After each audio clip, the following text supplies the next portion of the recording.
Okay, we're live. We are live. Ready? Okay. All right. Okay.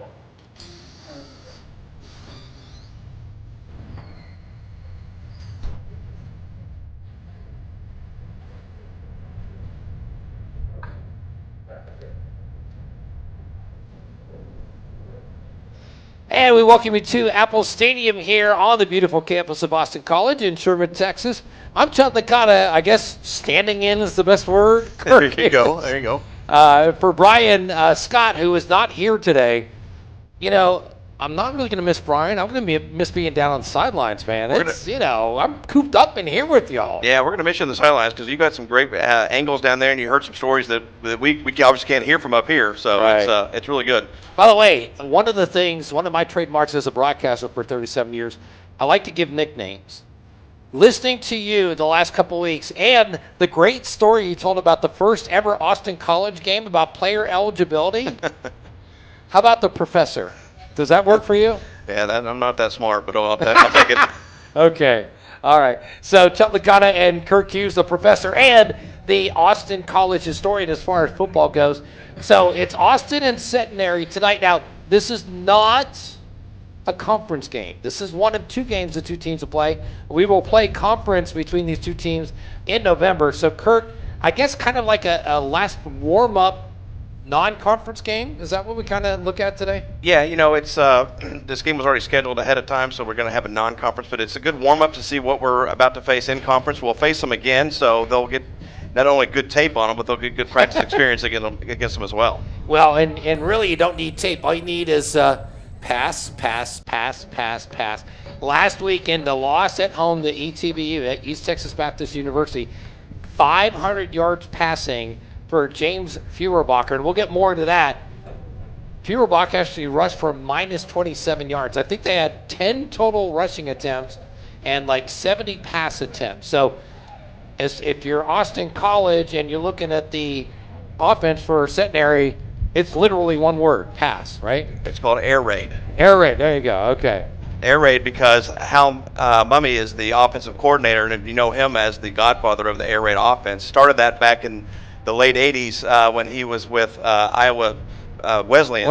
Yeah, right. And with a guy named Mike Leach that some people here in Texas might find that familiar with the name, yeah. A little familiar. Yeah. And he's brought that same passion and that same offense to the Centenary team, and obviously they showed it in full force last week. And Kirk's got a ton of history and information. This is why he's the professor, because he's got all that information that he'll disseminate throughout the broadcast. So that's Centenary. Austin College, yes, we know the game didn't count. Stats don't count from last week, whatever. But as you're going to hear from Coach here in a minute, the guys did get prepared. They did play the game, and they played it very well. And the run game was phenomenal last week. Yeah, phenomenal. 222 rushing yards, and just kept giving the ball. And the running backs not only did great, it was the offensive line that really wore down that team last week and just grinded and just never gave up. And, there was some issues they had with some offsides, left a little bit early, but fought through that, came back, and, especially at the goal line, and helped the running backs push it into the end zone and give them the score they need. I got a hold of Coach Tony Joe White. He'll talk to us at halftime, coming down to the halftime locker room. But I got to record a pregame interview. We'll go to that in just a minute. I want to point out real quick, Brian Scott will certainly miss you. Personally, I won't miss you. I just want to be down on the sideline. But I want to thank our crew, the Zach Man, Zach Holmes, and, of course, Ethan Kirstein, and the Austin College version of Ethan. I'm thrilled with the production we've had. You were the broadcast guru here the last couple of years, and you kind of inherited us, or we kind of came in and punched our way in. I hope you feel as much a part as we do. Oh, 100%. This is, a million times better than what we, had in the past, and it was just kind of a makeshift thing, and now we've got a real production team, and everybody's working together, and it's been fantastic. And I hope, really, at the end of the day, the fans like it, and I think so far they do. And, of course, Michelle Feilander, the new athletic director, she's got a lot coming up. We got a lot coming up. We're going to be talking about improving even more Austin College athletics, and, of course, Jeff Kelly, the ever hardworking sports information director here at the college as well. You know Jeff very well. This man works on a 24-hour clock, and he gets 48 hours work done in 24 hours. So we're thrilled to be with him. And again, my man Zach and my man Ethan over there running the camera, getting you the great shots that they do. Okay, now let's get you to Tony Joe White, the head coach of Boston College, get his thoughts about tonight's game. And with Coach White and Coach, you caught me. I was thinking this was the conference opener. It's not, even though we're playing a conference team. We actually play them in November. But talk about the momentum that your kids created from last week. Obviously, it's not a win per se, but certainly it's a great outing, great momentum. What momentum did that create for y'all going into tonight? Yeah, it kind of frustrates me when people say it doesn't count because, I mean, the guys prepared like it was the Super Bowl, and we played the game and we executed well, and I don't want to take anything away from our players that played the game by referencing it as a game that didn't count, because in their minds it counted a lot. We played really hard and got a hard-earned win, so I appreciate those guys and the work that they put in last week. Good point. At this point of the season, you're on the score sheet. You're 2 games in. Technically, you're 3 games in. Are the guys developing as you want them to this point? You know, I just talked to a group of recruits upstairs, and that's what I was telling them. Sometimes our steps are big, sometimes our steps are small. We're making steps, though. We're making progress towards building this into a contending program. We're a little bitten by the injury bug right now, especially at wide receiver. But we're enduring those things, and the lessons you learn from the game of football are so much more than can be measured in a win or a loss. You know, our guys are learning how to deal with adversity properly. They're learning how to deal with success properly. There's just so many things about the game of football that allow for the development of good people and good men. Well, if you look at Centenary, okay, you know they're not going to run probably 90% of the time. You know it's going to be a passing game. Preparation for Centenary, and obviously James Feuerbacher, who obviously is just an amazing player, period. Yeah, I've known Coach Mummy for a long time, and we've spent some time together clinicking and whatever. They're going to throw it all over the yard. He's considered the godfather of the air raid offense, and he's really good at it. And so we're going to have to defend the pass well and get some pressure on the quarterback and mix up some looks and try to confuse their guys. They've got great players. They do a good job of recruiting, and it's going to be a good football game, and we're excited about the opportunity to play. And get to play at home. That's right. And, it is October, although it still feels like late August, early September. Right. Is at this point, 3 games into the season, is conditioning good enough? We shouldn't have to worry about, hammies and the things you worry about when you have hot weather, warm weather? I mean, that stuff should, the conditioning component should be pretty much built in by now. But, in football, you're twisted and you're torqued a lot of different directions, and sometimes you can't help what gets pulled, you know what I'm saying? But our guys, they're in good shape, and we're ready to go. Well, Coach, thanks for the time, and we'll see you at halftime. You bet. Thanks a lot, Joe. Thanks.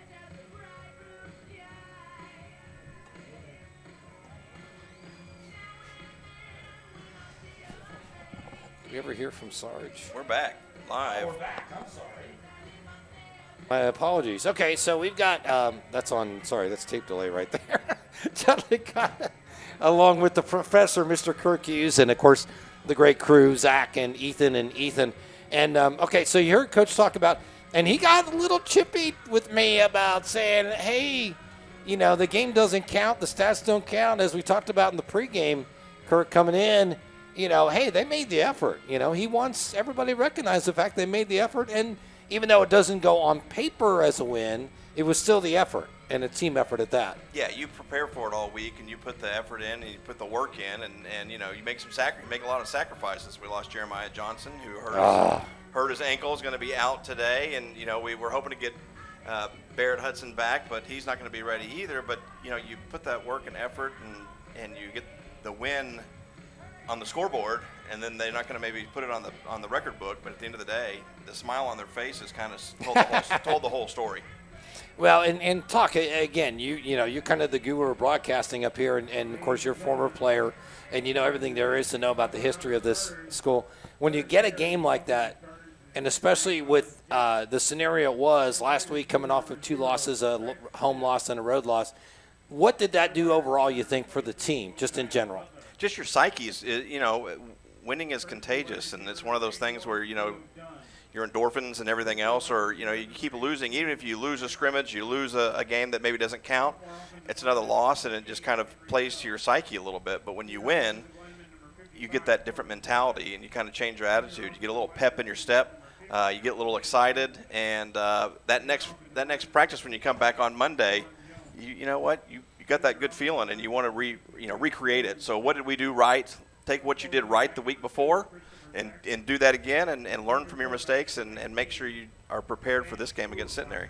Okay, so obviously, and you and I talked about throughout the game, especially towards the second half, the defense, the Ruse defense adjusted well to contain the quarterback.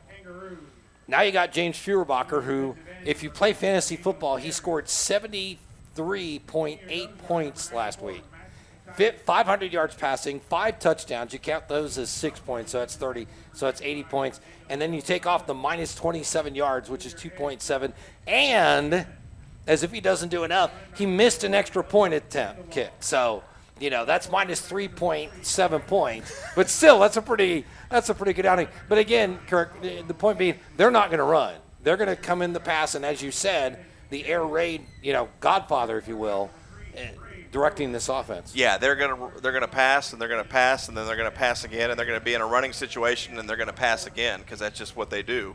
So don't expect them to run, and when you probably don't expect it, they probably will, and change things up just a little bit. But yeah, he was fantastic last week, and what's interesting about him is he's listed in the books as the quarterback / linebacker. Right. Last year he was their linebacker, who twice was All SCAC Player of the Week.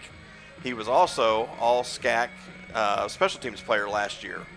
Now he's got it last week with his 500 yards, 73 fantasy point score. He was able to acquire the co-offensive player of the week. Co-offensive. So you got a co-offensive player, 500 yards passing, 5 touchdowns, and he's co-offensive player of the week. So he's been offensive player of the week on all 3 teams, special teams, offense, and defense twice. And so it's a pretty amazing athlete. But coming out of Plano, he went to Plano West, but he's still a Plano product, which is where I grew up, and that's where Brian Scott lives now. So that's his school. But they produce some pretty good athletes out of that school, to say the least. On the Austin College side, we saw a great ground game really kind of churn out everything. You think we can carry the momentum of the great ground game coming into today? Yeah, I think so. I mean, I think what the key to it is really going to be that offensive line. The offensive line is going to dictate exactly what we're able to do. And, we've seen in the very first game that offensive line came out and dominated for the first 3 series, and then they kind of, slacked off a little bit, or they weren't able to produce. Last week they started off a little slow, but they built that momentum, and then eventually were able just to grind that team down to where they weren't able to do anything, and the running backs were able to get 4, 5, 6, 7 yards a chunk, and just kept grinding. Yeah, Zion Stewart, 31 carries, 222 yards, 7.2 yards per rush, and then John Rawls Thompson, and of course we got a great interview with him and his dad afterwards. The great NCAA history with Tom Thompson and everything that was involved there. The junior, if you will, Thompson, his first collegiate game getting stats and carries. I mean, just phenomenal. Kind of like and this will be another nickname for you, Thunder and Lightning. Thunder, of course, being Thompson, Lightning being Stewart. And again, as I mentioned in one of my sideline reports last week too, offensive line, man, they're stepping up. We had a quarterback sack, lost the fumble, and the guys came back on the bench, and the O-line guys said, hey, that's our fault. We let somebody by us. We can't do that.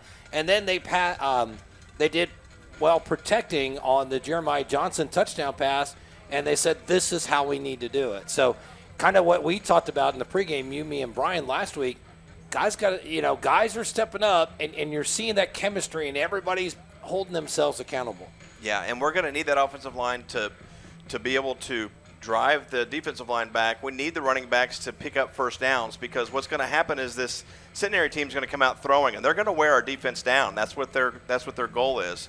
So they're not going to be on the field very long. As they drive down the field and they try to score, hopefully the defense can get them 3 and out. But the longer our defense and the more they're running, the more tired they're going to get. So we need that offense to give them the breaks they need, and we want to be able to slow the clock down. We slow the clock down with that run and make this a lot shorter game than Centenary would probably like. So that's where, there's so much to football. It's not just X's and O's. There's all different strategies that go on with the clock and referees and working the referees and different things like that. But the clock is going to be really crucial today, and how we're able to manage it. Have I mentioned how much I miss being down the sideline? No, that's all right. We're done. Okay, let's take a quick break here on the FloSports Network. When we come back, we'll get to the start of this. And again, remember, folks, this is non-conference game between these two conference teams.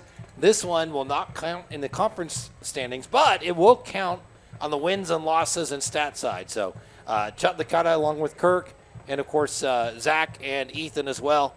We'll be back here in a couple minutes and get ready for the start of this game.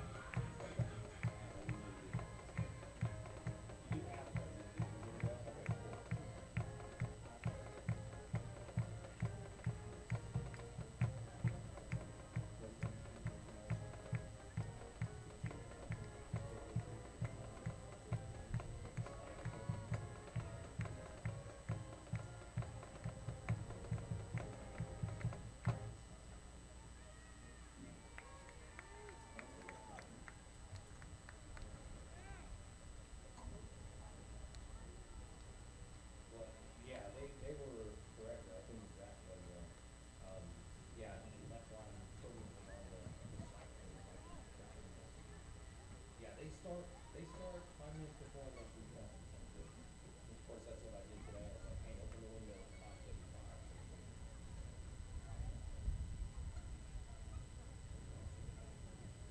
Ladies and gentlemen, please join us as we honor America with a singing of our national anthem.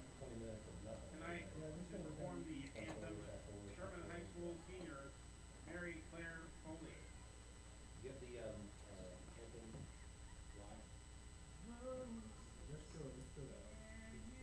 No, that doesn't matter.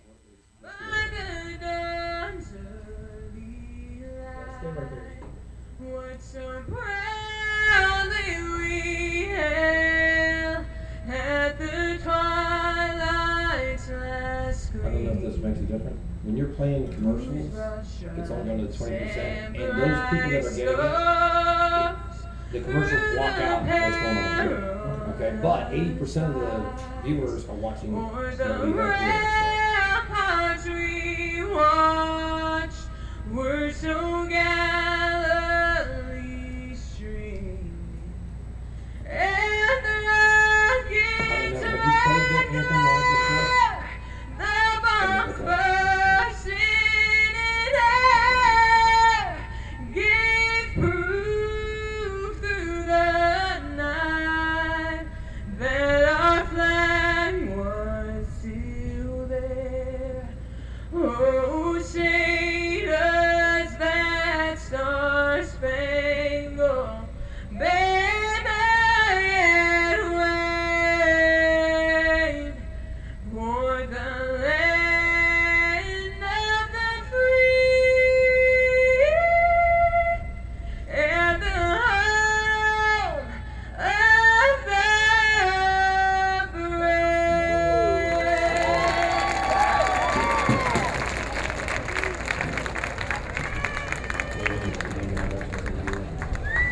Sir, you can stand up.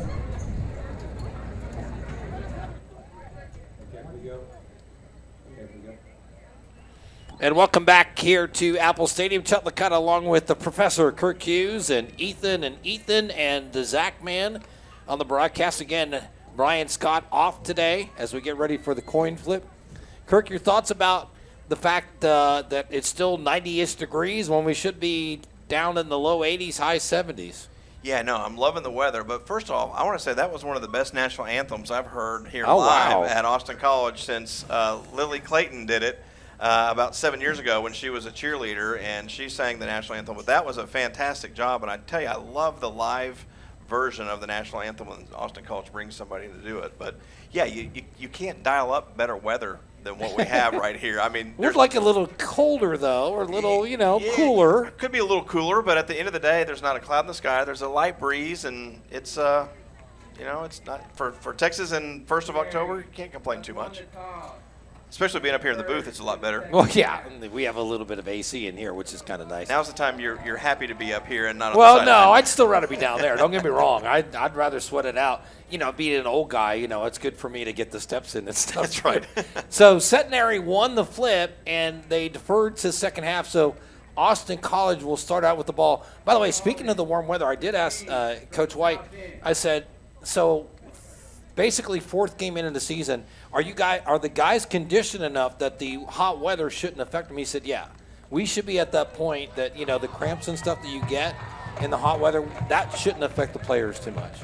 Hey, we played September 1st games at 2 o'clock when we were here. So, you know what? And the weather was just as warm, just as hot. So, I mean, those guys will be ready for it by mid-October. It's nice that they have the luxury and the ability to play at night. We did actually play a night game when we were here. We played it at Sherman Bearcat Stadium under the lights, and we're able to do that. But the lights here on the actual field are brand new and just about 4 years old. Wow. All right, so here we go. And it'll be Centenary in the white uniforms with the maroon numbers, the black trim, and the black numbers. On the Austin College side, we'll have the black with the red, and is that gold trim? Is that correct? Is that gold and crimson? Gold and crimson. Okay, thank you. And kicking will be Zane Weiss. And they had some, I'm not sure if you saw the game against ETBU, they had some serious special teams and kicking problems as Weiss, the freshman, will kick it off. And it's going to be picked up at the 5-yard line, up the middle to the 20, 25, and Centenary team tackle there to the 29-yard line. Yeah, good job there, taking that up and taking that in there. Sometimes you just want to get what you can get. If you take the fair catch, you get at the 25. Sometimes I don't know if you don't just take it at the 25 and do the fair catch, but I think it's hard to tell those kids don't run. Quarterback will be Jalen Talton, the 5'11 junior. And we're looking for Revere in the backfield. He will start out. We expect to see kind of a swap it again, the Thunder Lightning, if you will. Zion Stewart, number 2, the 5'8 sophomore running back, along with John Rawls Thompson. And it'll be Stewart getting the call off right tackle when he is met up front. I'm guessing Centenary watched a little bit of the tape last week against Westgate and said, wow, they ran the ball a lot. Yeah, they did, and I think they were ready for that run too. That was usually the run that we start off with every kind of series and trying to get a feel for what we need to do, and they were prepared. And receivers, again, not Stewart, I'm sorry. We'll get to that in a minute. Stewart goes offset right to the quarterback to the shotgun. You've got the trips here on the left near side. And he is going to be sacked back at the 20-yard line.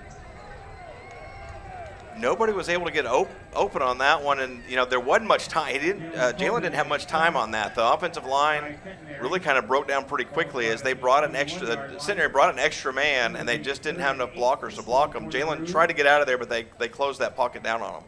Michael Kress, Terry Duncan, Bryson Blasky among the receivers that are playing. And let me get your thoughts about the injured receivers here in a second, as we have 3rd and, I don't want to say forever, but it is 18. Yeah, that's offset right or left of the quarterback, who is looking, being flushed out, on the right side, pass caught at the 30-yard line. They'll get across the original line of scrimmage, and that's going to be it. It'll be a long 4th down play coming up. Yeah, that's Terry Duncan, the sophomore wide receiver out of Justin, Texas. I don't think we've called his name all season, but we're going to have a lot of guys that are receivers that we're going to. Jeremiah Johnson's out. Who else are we missing on the wide receiver side?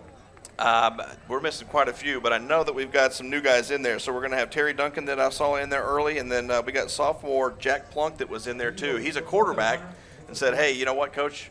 I can play receiver too, and I kind of like that. Those guys that realize, hey, I'm probably not going to play any quarterback. I'll find a new position and try to get on the field any way I can and help out your team.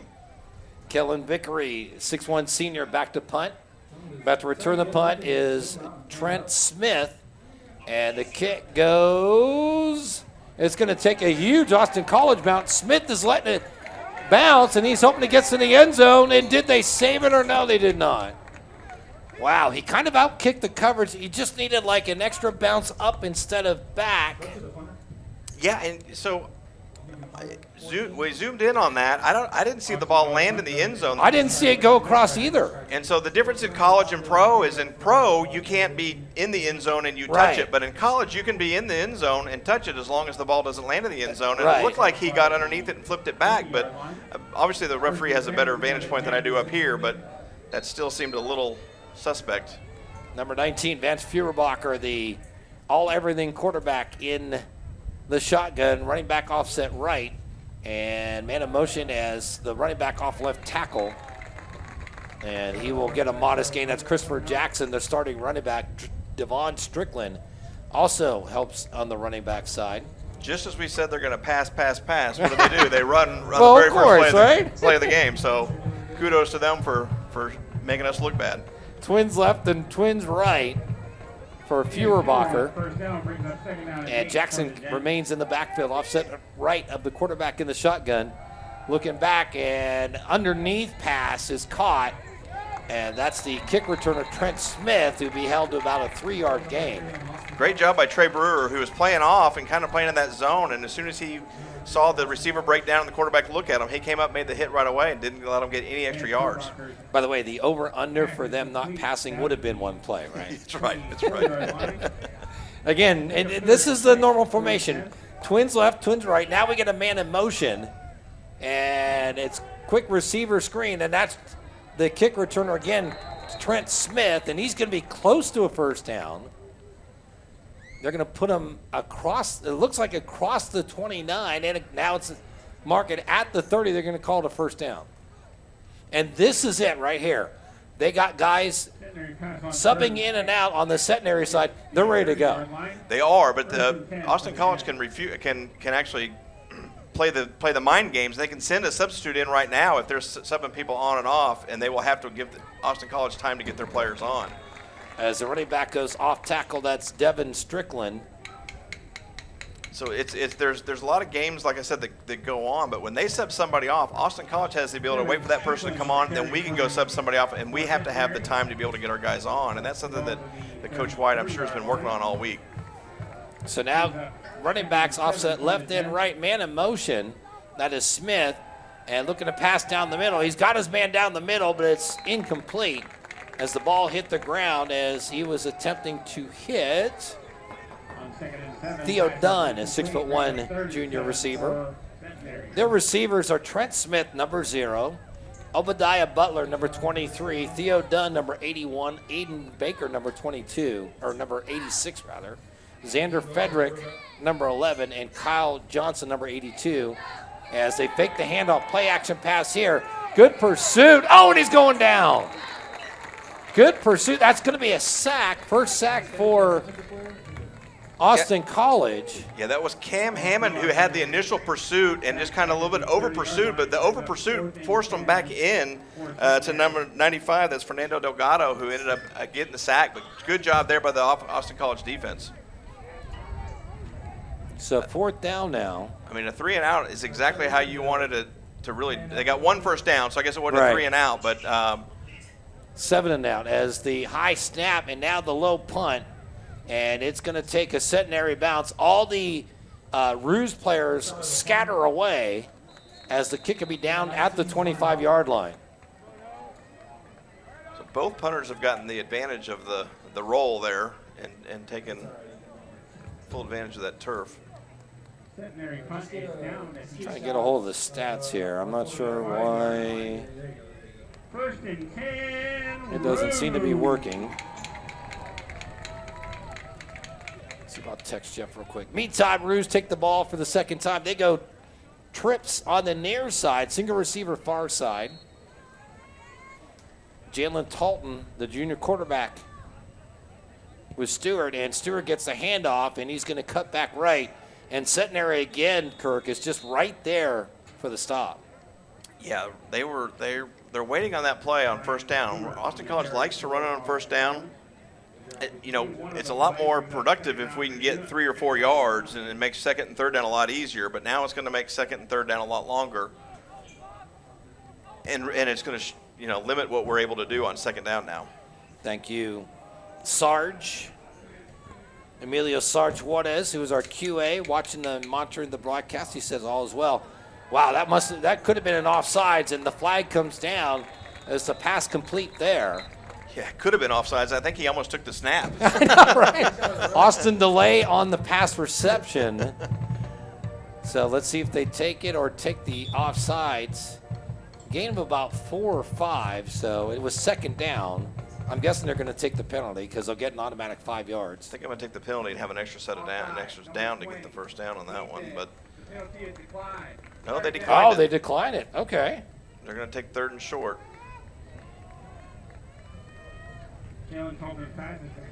So third and short now. But it was a good play call and good job by Jalen getting that off because, like I said, the guy that was blitzing was in the backfield with him immediately. So trips again on the near side, single receiver far side. Stewart offset left of the quarterback in the shotgun. 8:39 on the running clock here. And pass right. Oh, man. Oh, it was just behind the receiver. And I'll tell you what, if he completes that pass, the defender had fallen down. He's running. He's still running at this point. Yeah, Michael Kress is still running on that play. And it was a good job by the Centenary defense. They were actually up in a zone coverage and actually showed them in a zone coverage to start off, and they were playing about 7 or 8 yards off, and you saw Austin College change the play at the line of scrimmage. As soon as they changed the play, Centenary defense came up and pressed, and so good job by them on disguising their defense. So once again, it's become a punting game as the punt there by Kellen Vickery. This time Smith on the return. He cuts it up to the 30, gets about the 33-yard line. So 15-yard return on the punt. And once again, it'll be the Centenary Gents, the gentlemen, or as they call them, Gents, their second offensive possession as we are at 8:25. This is not how we kind of expected this to go. No, we thought this would be more of a run and shoot type of game where Austin College is running and Centenary shooting, and I think that it's been just the opposite. Centenary seems to have run a little bit more than Austin College, and Austin College has thrown more than Centenary. Feuerbacher with his running back. Christopher Jackson, offset right, man in motion, and now he cuts back the other way. And straight pass, looking, and throws underneath. And that's Jackson across the 40, 50, and out of bounds into Ruse territory now. They're going to call it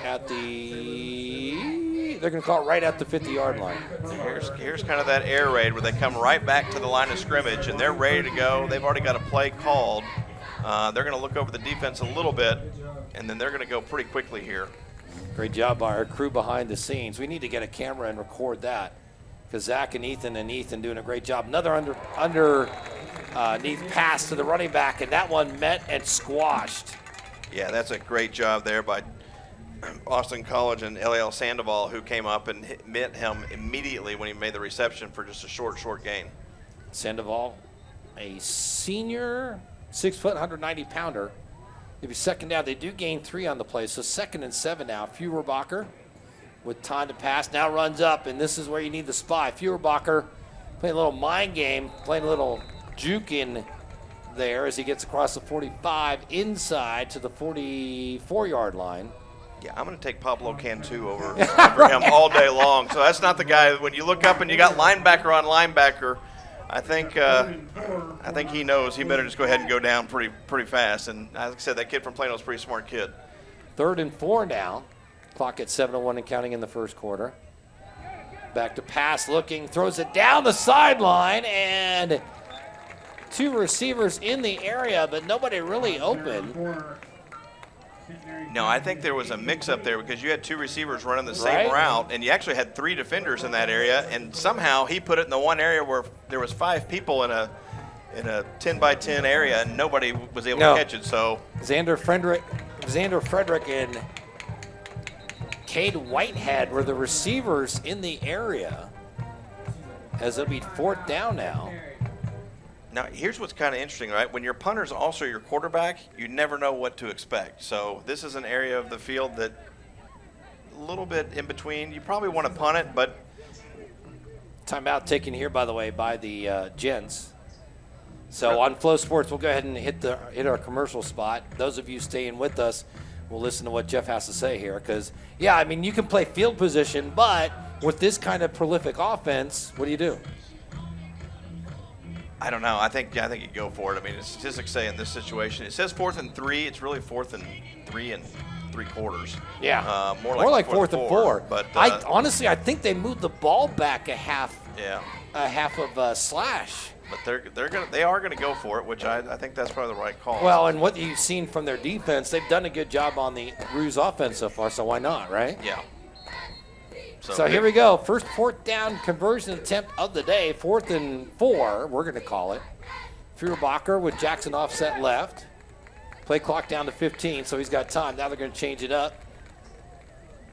Jackson is going to move to the right side now. And Jackson, and great rush. He could be sacked. No chance to get rid of the ball as the Ruse defense comes up huge. Yeah, again, I see Pablo Cantu. I see Easy Robertson in there. So we had an all-out blitz, and great job there by coach and calling that blitz, and they were not prepared for that at all. It was like a jailbreak on that offensive line, and Austin College did push them back an extra 7 yards. Love that. Wow. How nice is that? Yeah, that's a huge play. You want the stop, but you'll take the sack even more because now the momentum and you get that quick change, that offense is going to have a little pep in their step. That's the one thing that Centenary didn't talk about in that huddle.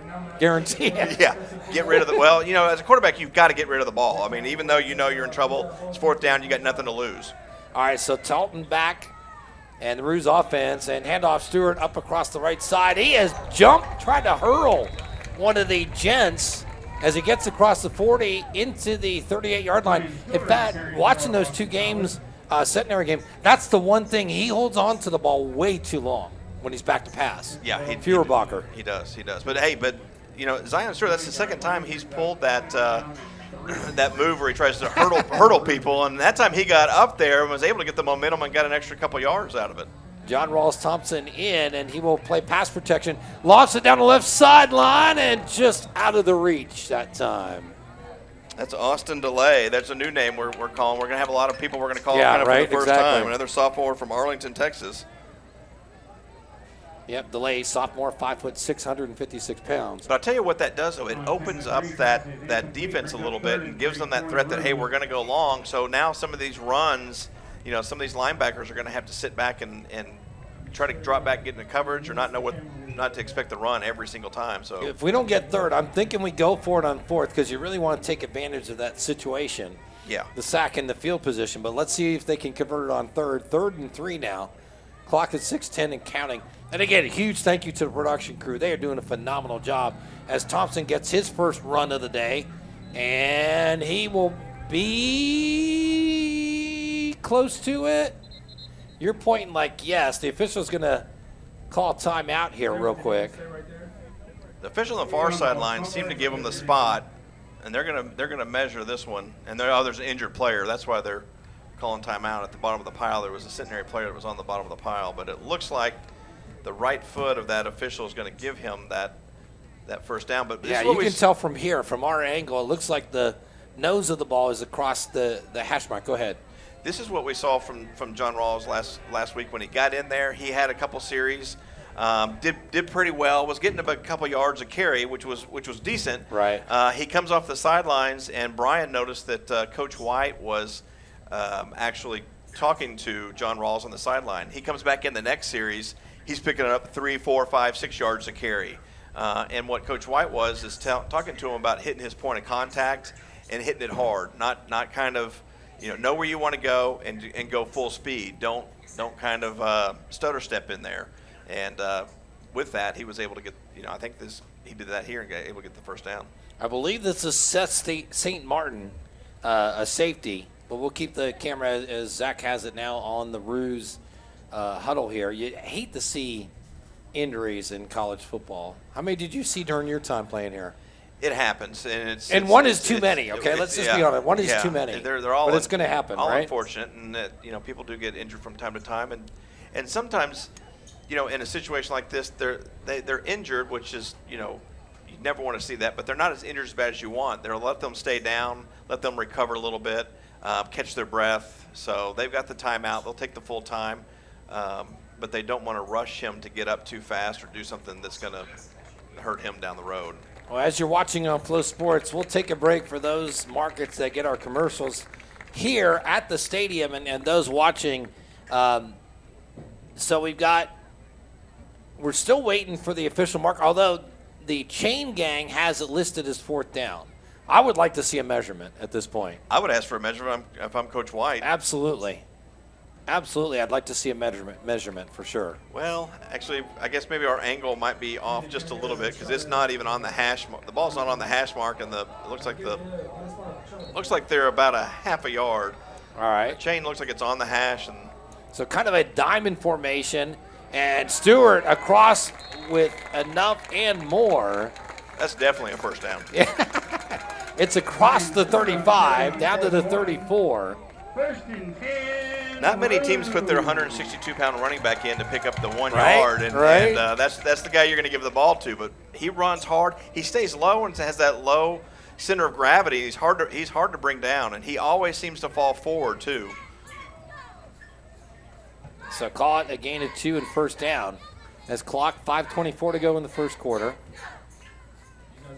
And you have a wingman on the right side, and Stewart will get it, and he will get close to the 30-yard line.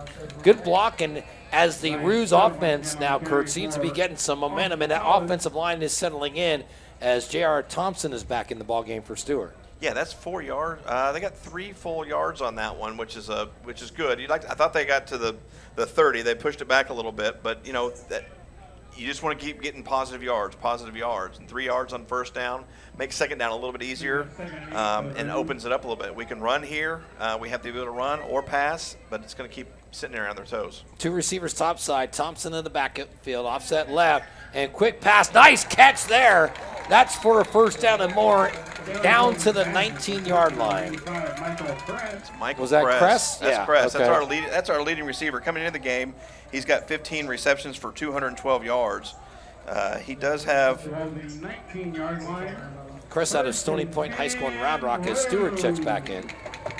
Yeah, he had a touchdown last week. It's not showing up in his stats this week, but he did have one last week. So first and 10, Stewart moves back a step. He'll get the handoff, and he is met. Good pursuit there by the defense. And on the defense, where is he? He is No gain on first and 10. Fernando Delgado. No, I'm sorry. I'm looking at our guys. My apologies. That is DeQuavian Lemons, number 93 for Centenary. Did a nice job there. Defensive line. Trips on the near side now for the Ruse as Stewart straight back behind the quarterback. That's what the old school I formation, if you will. As Talton with Stewart right behind him. Handoff, and he is met and he is stuffed. Yeah, that's number 46. That's Colin Watkins. He's 6'1", 220. He grabbed a hold of Stewart and just would not let go. And Stewart was grinding his legs, but just was not able to pick up any positive yards. So third down now, and as I hear the Zach man, our producer, complimenting the camera guys on great shots, I'm telling you, go back and watch our broadcast. We will match up with anybody. Our production crew is phenomenal compared to anybody. The broadcasters, well, that leaves a lot to be desired, yeah. Meantime, Talton, and he's going to be sacked.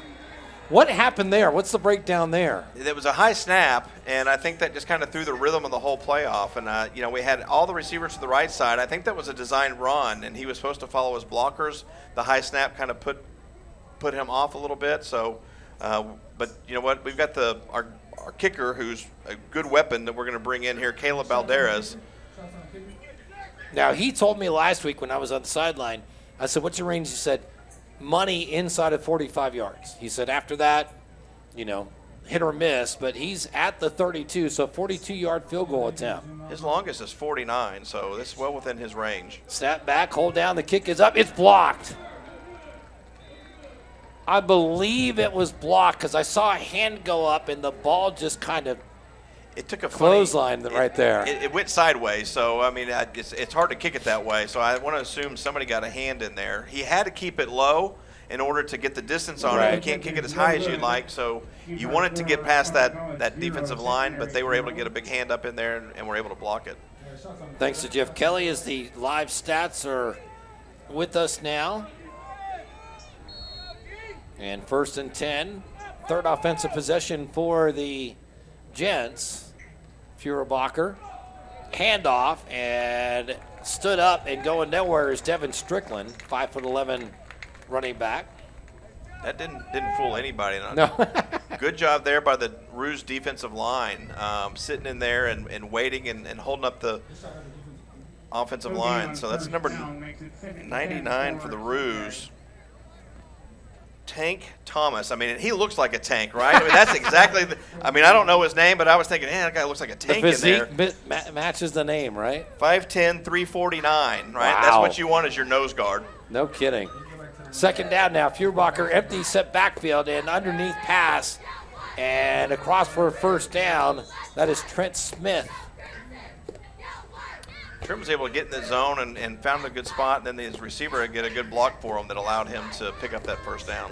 So 1:17 to go here in the first quarter.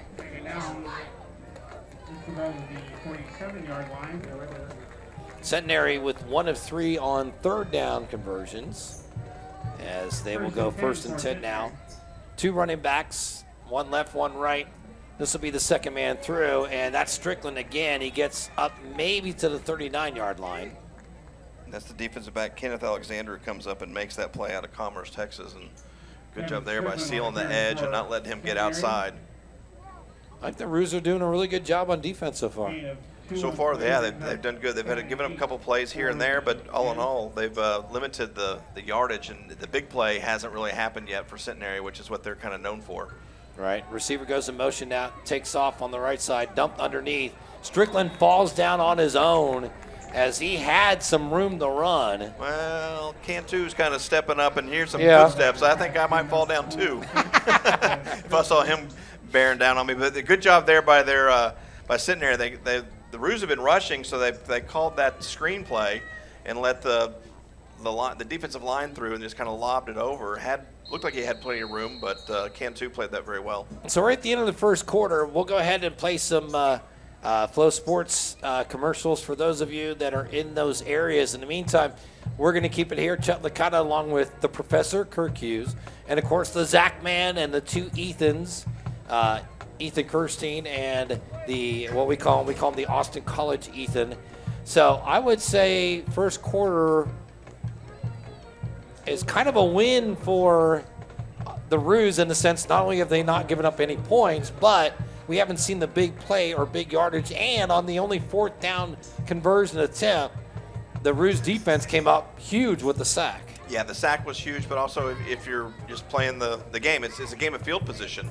And it was the punt that we had that rolled, even though it rolled into the back of the end zone, that changed and flip-flopped the field position, which Centenary's been playing in their own end for pretty much the whole game. They did get across the 50 once, but it was very, very briefly. So Feuerbacher with his assortment out on the field as we begin quarter number 2. Thanks to Michelle Philander and, of course, Jeff Kelly, the hardest working man in sports information, as Feuerbacher gets the pass, has one man underneath, and then what was that? The ball disappeared. He threw it. He had a man coming across the middle, kind of like an underneath pass.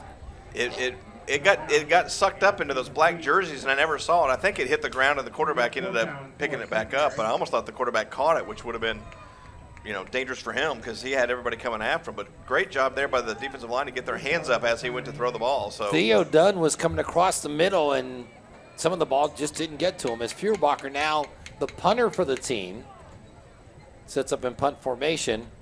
And the boot, as Kress watches it roll inside the 10, it's going to roll out of bounds. As we say, thanks to Sarge Juarez, who was a QA and making sure all is good as well. And so that's where the Roos will take over at their 9-yard line. 1st and 10, 14:49 to go here in the second quarter.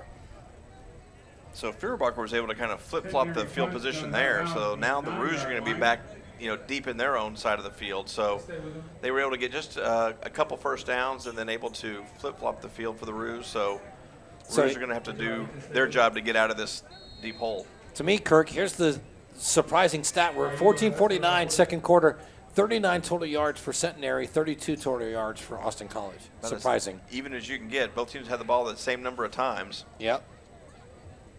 So Talton now, man in motion coming near side, and handoff Stewart. That's the lightning part, and across the 10 to the 11-yard line. It'll be a gain of 2 to be 2nd and 8 now.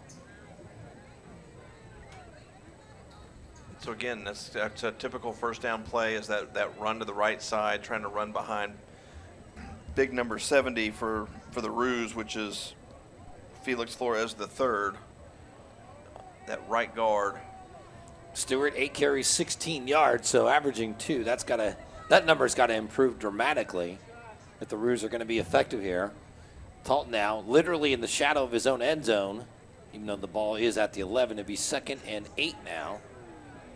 Kind of I formation with Stewart right behind him. Pass and quick out over here. Crescent across the 15 to maybe forward progress to the 17. That's where they're going to give it to him. So it'll be 3rd and 2 now. Yeah, no, that's what you want. You want 3rd and manageable, nice short 3rd yardage situation. So now a good RPO would be a great play here for the Roos, which is the run pass option. Put the ball in Talton's hand and let him decide who needs to get it and what needs to happen. Single receivers both sides. Running back offset left of the quarterback in the shotgun. That, of course, is Lightning Stewart. Back to pass, looking, and he's going to run it. And he's got one man to beat. He falls. He's got plenty of room to run. 30, 40, 45, across the 50. And Talton into Gents territory at the 44. And, of course, you're always looking, was there a flag? There is no flag. There's no flag, but that whole play was because of number 13, Austin DeLay, the wide receiver from Arlington, Texas, sophomore, who's in there because of an injured receiver, made a great block on the defensive back and sprung Talton for another 20 yards. As a receiver, I didn't catch many passes, but I took pride in blocks, and that was, I can respect and appreciate a good blocking receiver. Tim Gracie in the wingman position, number 44 for the Roos, is he throws it across, and good catch. Having to reach for that one. Johnny Dorfingus. I'm probably saying that wrong. The freshman out of Pilot Point. Dorpingus. We'll call him Johnny on the spot. How about that? That's going to be out his of new nearby nickname. Pilot Point, by the way. Pilot Point down the road off at 82. Yeah. Good catch. Tell you what, if he had been able to keep on his feet for that catch, he would have been running a little bit. Now we hand it off. Stewart going to get close to the first down. He'll be at the 35 as the Roos operate inside Gents territory for the first time today. It'll be 3rd and a very short one. Again, a much manageable 3rd down, position here. And what we're seeing, that first quarter, 1 or 2 yards on the runs. Now we're getting 2 or 3 yards on the runs. I'd like to see in the 3rd quarter 4 and 5 on the runs, and then 6 and 7 yards in the 4th quarter. So hopefully that's the progression we're going to see here. Again, great job by our production crew. The video you're seeing is phenomenal. As Thompson now goes out for a pass, and he's going to have it all alone. Thompson inside the 10. First down and goal for the Roos. Just ran that little wheel route where he came out of the backfield, faked the handoff to him, and no linebacker picked him up. He was all alone. Took this free safety, had to come all the way across the field to make that tackle. Great read there by Talton. It's almost like they dared him to throw it to him. And Talton now fakes a handoff. He's going to run quarterback left side, and he's going to be close to the end zone. Touchdown, Roos! Okay, so who ran the air raid there? They went right back to the line of scrimmage, did not even, almost like they didn't even call a play, and just, and bam, well, there was still 28 seconds left on the play clock for them to take their time, and they didn't. And Jalen Talton, with that touchdown run, puts the first points on the board and becomes the leading rusher of the game.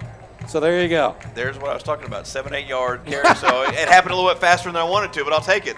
And it's hot, it's on the turf, but it counts. That's all that matters. In for the extra point now, the extra point attempt coming. Snap back, hold, the kick is up, and it's a line drive through for a extra point conversion. 7-0 Roos, 11:18 to go, second quarter. For those of you on FloSports, we'll take this commercial break. Those of you sticking with us, talk about that drive. Great drive. Yeah, what did we say?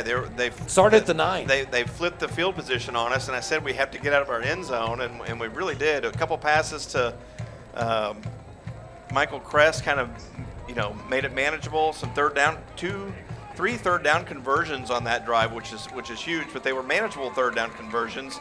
And then it was really the run by Talton where he was able to get all those yards, and then the pass play there at the end, and the blocking. It's the blocking from the receivers. You've got all 11 guys doing what they're supposed to do. Yeah, and like you said, kudos to Austin DeLay out of South Grand Prairie High School for doing that great job to free Talton on that long run on the third down conversion. It was 3rd and 2 at the 19, and he got into Gents territory as we get ready for the kickoff here. And the kick by Balderas is going to bounce at the 13, picked up there, running sideways. That's what you want to see if you're a Roos fan. If you're a Centenary fan, that's not something you particularly want to see. As Obadiah Butler with the return, and he'll get out to the 25. It'll be 1st and 10 for the Gents, who have yet to convert here into points. They have not even had a field goal attempt, as they are 1 for 4 in third down conversions and 0 for 1 in fourth down conversions. Never want that ball to bounce on a kickoff, because No, you don't know never. especially in the middle of the field, you don't know what's going to happen. They got lucky, and it bounced right up into the. Let's see what we do on the far side. We've got one-on-one coverage there, and Feuerbacher throws it across the middle, and nobody there. Boy, there was mixed signals there. There was no Gents receiver within 10 yards of that pass play. No, but Austin College was, and that was Kenneth Alexander, who kind of stubbed his toe a little bit, wasn't able to get a full reach on it. I think it was still going to be over his head even, but good coverage there by the Roos. That was Kyrie Johnson, 5'9" receiver that was single coverage on the outside. He is joined by 2 inset receivers, so now trips on the far side, single receiver near side, and it's going to be procedure on the Gents, so they're going to hurt themselves. Yeah, that was on the receiver out there, which the receiver should never jump off sides and go, unless you're going in motion, but he went forward a little premature. I think I won't know who was going to get the ball on that one. Spoken well as a receiver yourself. That's there. right. Well, he got a little anxious, and believe it or not, first accepted penalty of the game. Now he's going for it all. And incomplete. The receiver out there looking for a flag. no, Evan Dennis had him blanketed. He was with him step for step, and the quarterback threw a good pass, but I think it was a little bit out of bounds, and I don't think if anybody comes down with it, they're going to come down with it out of bounds. So good no call there by the ref. That was the outside receiver we just talked about him a second ago. Yeah, I think that's why he jumped off sides, because Kyrie Johnson, yeah. I think they he left was that- thinking, yeah, come he's on, like, baby, let's go. This is my play, let's go. So 3rd and 15 now. Roos defense doing phenomenal. And the quick out here to the running back, and he drops it. That is called running without the ball. You're thinking about what's coming up, and you forget to catch the ball in the first place. That's Devin Strickland, the running back. And, man, everything has gone the Roos way so far. Yeah, no, it really has. But if he does make that catch, Trey Brewer is about to light him up. So dropping that pass probably saved him a trip to the ER, maybe. I don't know. But Trey Brewer had the. Once again, spoken as a true receiver. Yeah, sometimes it's safe to drop the ball. Crest back to receive the punt, and he is going to be met and brought down. But I think it was a good idea for Crest to catch that ball. If that ball bounces, it's going straight back. No, you got to come up and make the catch. Maybe throw the fair catch sign up. But you know what? I like the effort in trying to. We do fair catch it a lot or let them bounce. And number 3 kind of came out of nowhere from Brian Centenary Washington to make that tackle. So good job by him. A lot of times that front guy will over pursue on purpose because he doesn't want to interfere with them. He just happened to time it just right. So here we go. Kind of the pace has picked up a little bit here. Yeah, again, the Roos have the little pep in their step, and that last drive, I think, kind of, I think the defense liked it. They got the ball back to the offense. I want to see what the offense can do here with 10:51 to go in the second quarter. Up 7-0 Roos with Tilton. Talton across and Cress. Good catch, and he is across for a first down into Jets territory at the 47-yard line. A gain of 11 and a first down. The other thing, we talked about it, keep the ball out of the Gents' offensive hands. The last few drives, man, we've been taking time off the clock, the Roos offense has. And they've been doing it with the pass, too. So completing the pass will keep that clock running and then kind of mixing in the run. That's one of the few times we threw the ball on first down versus running it. Well, this time I think the offensive line got a little bit antsy. Talking about offensive balance, 72 yards passing, 61 yards rushing for the Roos offense. No, the reason why they got antsy is because the defense crossed the line and made contact. Oh, so nice. I would get a little antsy, too. There you go. But yeah, 72 yards passing, 61 yards rushing for the Roos offense. Good balance there. A great balance, and that's exactly what you want because now you can't focus on any one thing. I think for Centenary, they were expecting to focus just solely on the run, and they've been able to open up the passing game. So the lightning back is in there as Talton with trips on the far side, single receiver near side, and quick out to the receiver, and this is Kress again, and he has stood up, but he is close to a first down, and they're gonna give it to him.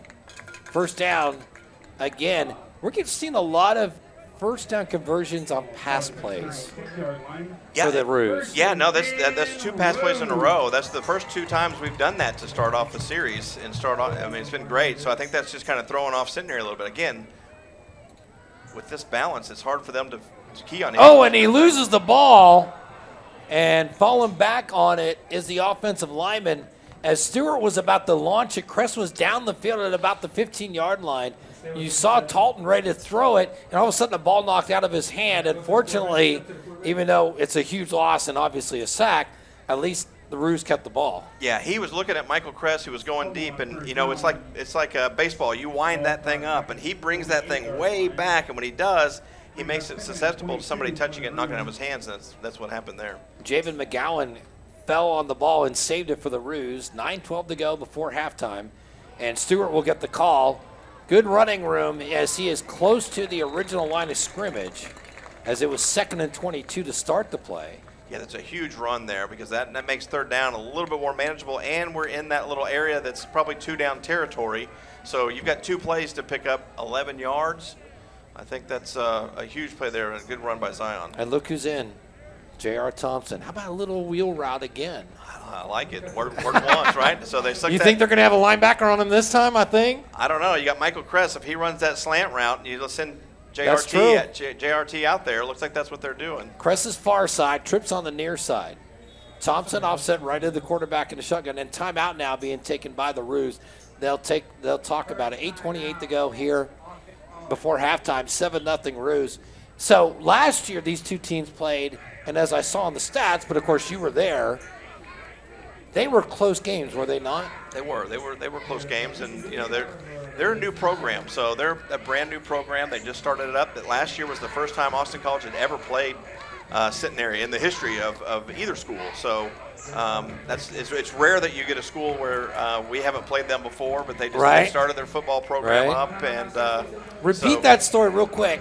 The story you told Brian about the first ever game, the Texas A&M, and the professor that was. Yeah, so Texas A&M and Austin College. So Texas A&M comes up here to play Austin College, and when they line up on the field to warm up, Austin College recognized one of the players because he was from the Sherman-Denison area, and he happened to be a professor at A&M. And they said, hey, the rules say that you can't have a professor. You have to have students. And A&M proclaimed, well, that's only east of the Mississippi. We're west of the Mississippi. Those rules don't apply. Austin College obliged, and he ended up being the star of the game, and would almost single-handedly beat the Roos that game. But we never did beat A&M, but we had some pretty good matches with them. Meantime, back out of the timeout, empty set backfield, Talton, and he will throw it and completion for the first down. Michael Kress, boy, 85 is getting a lot of work and a lot of call today. Yeah, no, Michael Kress is really one of our the reason why he's a leading receiver, but that was all Talton right there. Talton looked like he was going to get sacked in the backfield for a loss of 10, was able to escape it, then thought maybe he may run, but realized he wasn't going to be able to pick up the first down, was able to find the receiver, keep his eyes downfield, and find that receiver for the first down. Kress 4 catches for 29 yards. Talton 8 for 10, passing for 92 yards. And Talton 5 carries for 28 yards. As they go I formation, quasi, and that's Thompson going to get the run. He is trying to bull his way as the Thunder part of Thunder and Lightning will make his way for a good about 3-4 yard gain. John Rawls Thompson on the carry for Austin College. So was Austin DeLay, who was coming in motion. They faked the pitch to Austin and then handed it off to the running back, and we'll talk about that play here in just a minute. Look at that. Look at that camera work, man. Phenomenal. Thank you, Ethan. Thank you, Ethan. Thank you, Zach. As single receiver left and right. Again, I'll call this the old school I formation, running back right behind the quarterback. And now Thompson tells his quarterback something here. We'll see as the play develops. And he is looking, throws it towards the end zone, and it's jump ball and incomplete. That was a good pass, good play there, but it just good defense. Able to get his hands up and got his hands on the ball. Thought he was going to have to go through Michael Kress, but he didn't. So right.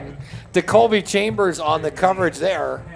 Michael Kress is really good about getting himself between the quarterback and keeping the defender behind him on those plays. It makes it really difficult, but a good play there by the defensive back. Delay on the outside, on the near side. Kress top side. Stewart back in a running back. Everybody out, and Kress the turnaround, and Talton had to throw it pretty quick, and Kress would have had the ball easily, but Talton was forced to throw it probably about a second before he really wanted to on the timing play. Yeah, Kress hadn't even made his break when he released it, so it's really hard. That's just all timing, but that's just it's a tough play for quarterback and receiver in that situation. All right, so Caleb Balderas, his second field goal attempt, missed from 42 at a block. This will be at a 39-yard attempt. Zoom out just a little bit. Make sure he gets the kicker. Snap, back, hold, kick is up. This one is good. Great job there by the special teams. On the first field goal, they were able to block it. They almost blocked the extra point. They had the guy coming through. This time, I think they made some adjustments, and there was nobody that was able to get through on that left-hand side to even get close to making a block on that one. Trey Brewer is the holder on that, and Jermone Berry, the freshman long snapper, and they convert for 3, and we're at 6:48 to go here in the first half. It is 10-0.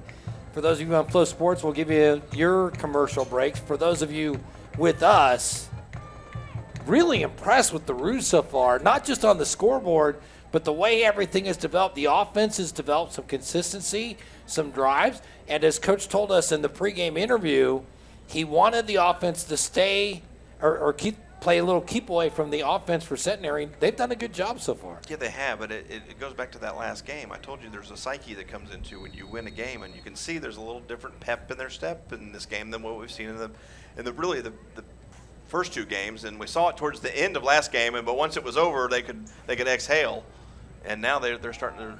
A little blue kick here, and it's going to bounce right to the returner at the 20. He will go to the far side now, and he's going to get to the 25-yard line, maybe, as that is Theo Dunn, the receiver. And another instance where they let the ball bounce first, and that's always dangerous on a kickoff. Statistically, it's an oval football, and you're not going to get the true bounce. I mean, there's a reason why. Even if it's turf, Even it's just turf, not going to be turf, good. It doesn't matter. You're not going to get a true bounce, and they've gotten 2 true bounces. I'm going to say they're not going to get it 3 times in a row. I dare them to let it bounce one more time. Vance Feuerbacher, you see him right there, and that is Devin Strickland right next to him as they continue to talk in the backfield. This is fun watching on the monitor. I like this. Strickland now sets up on the left side, sets up in the wing formation. Feuerbacher looking and throws across the middle. The ball dropped. Theo Dunn, the intended receiver. I tell you, that was a route I did not have to run. Barrett Jenkins ran that route where he ran the shallow drag, and he had to clear the linebackers.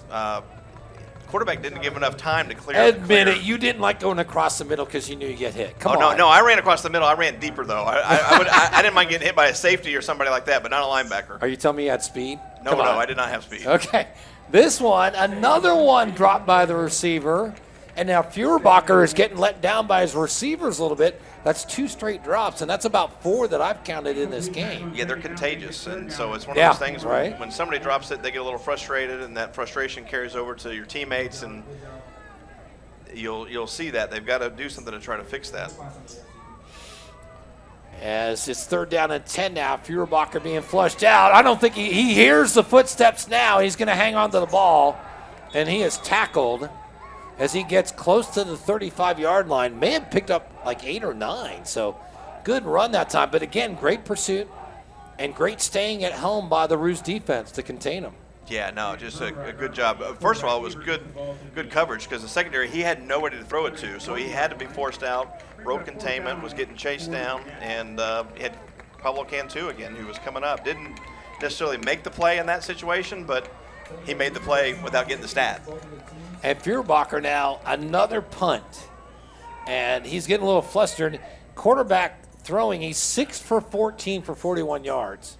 As the punt comes, and Crest will let it bounce this time. There's 2 Gent defenders down to 22. I want to take a second.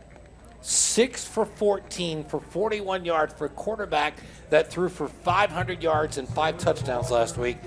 Kudos to the defense. Yeah, kudos to the defense. That's not how the air raid offense is supposed to work, but it's how the defense wants it to work, right? And that's what the defense right now is dictating what they're able to do, really from the defensive line standpoint and the secondary standpoint.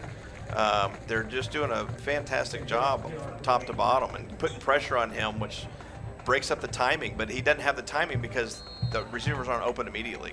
And that's what the air raid offense relies on. So let's see if the Roos can once again launch another scoring drive. They got 2 in a row, and it'll be Lightning Stewart, and he's got Lightning to go. Oh, good ankle tackle there, saved a possible long gain. Stewart with the first down easy, long run, and they're going to be on the ball really quick.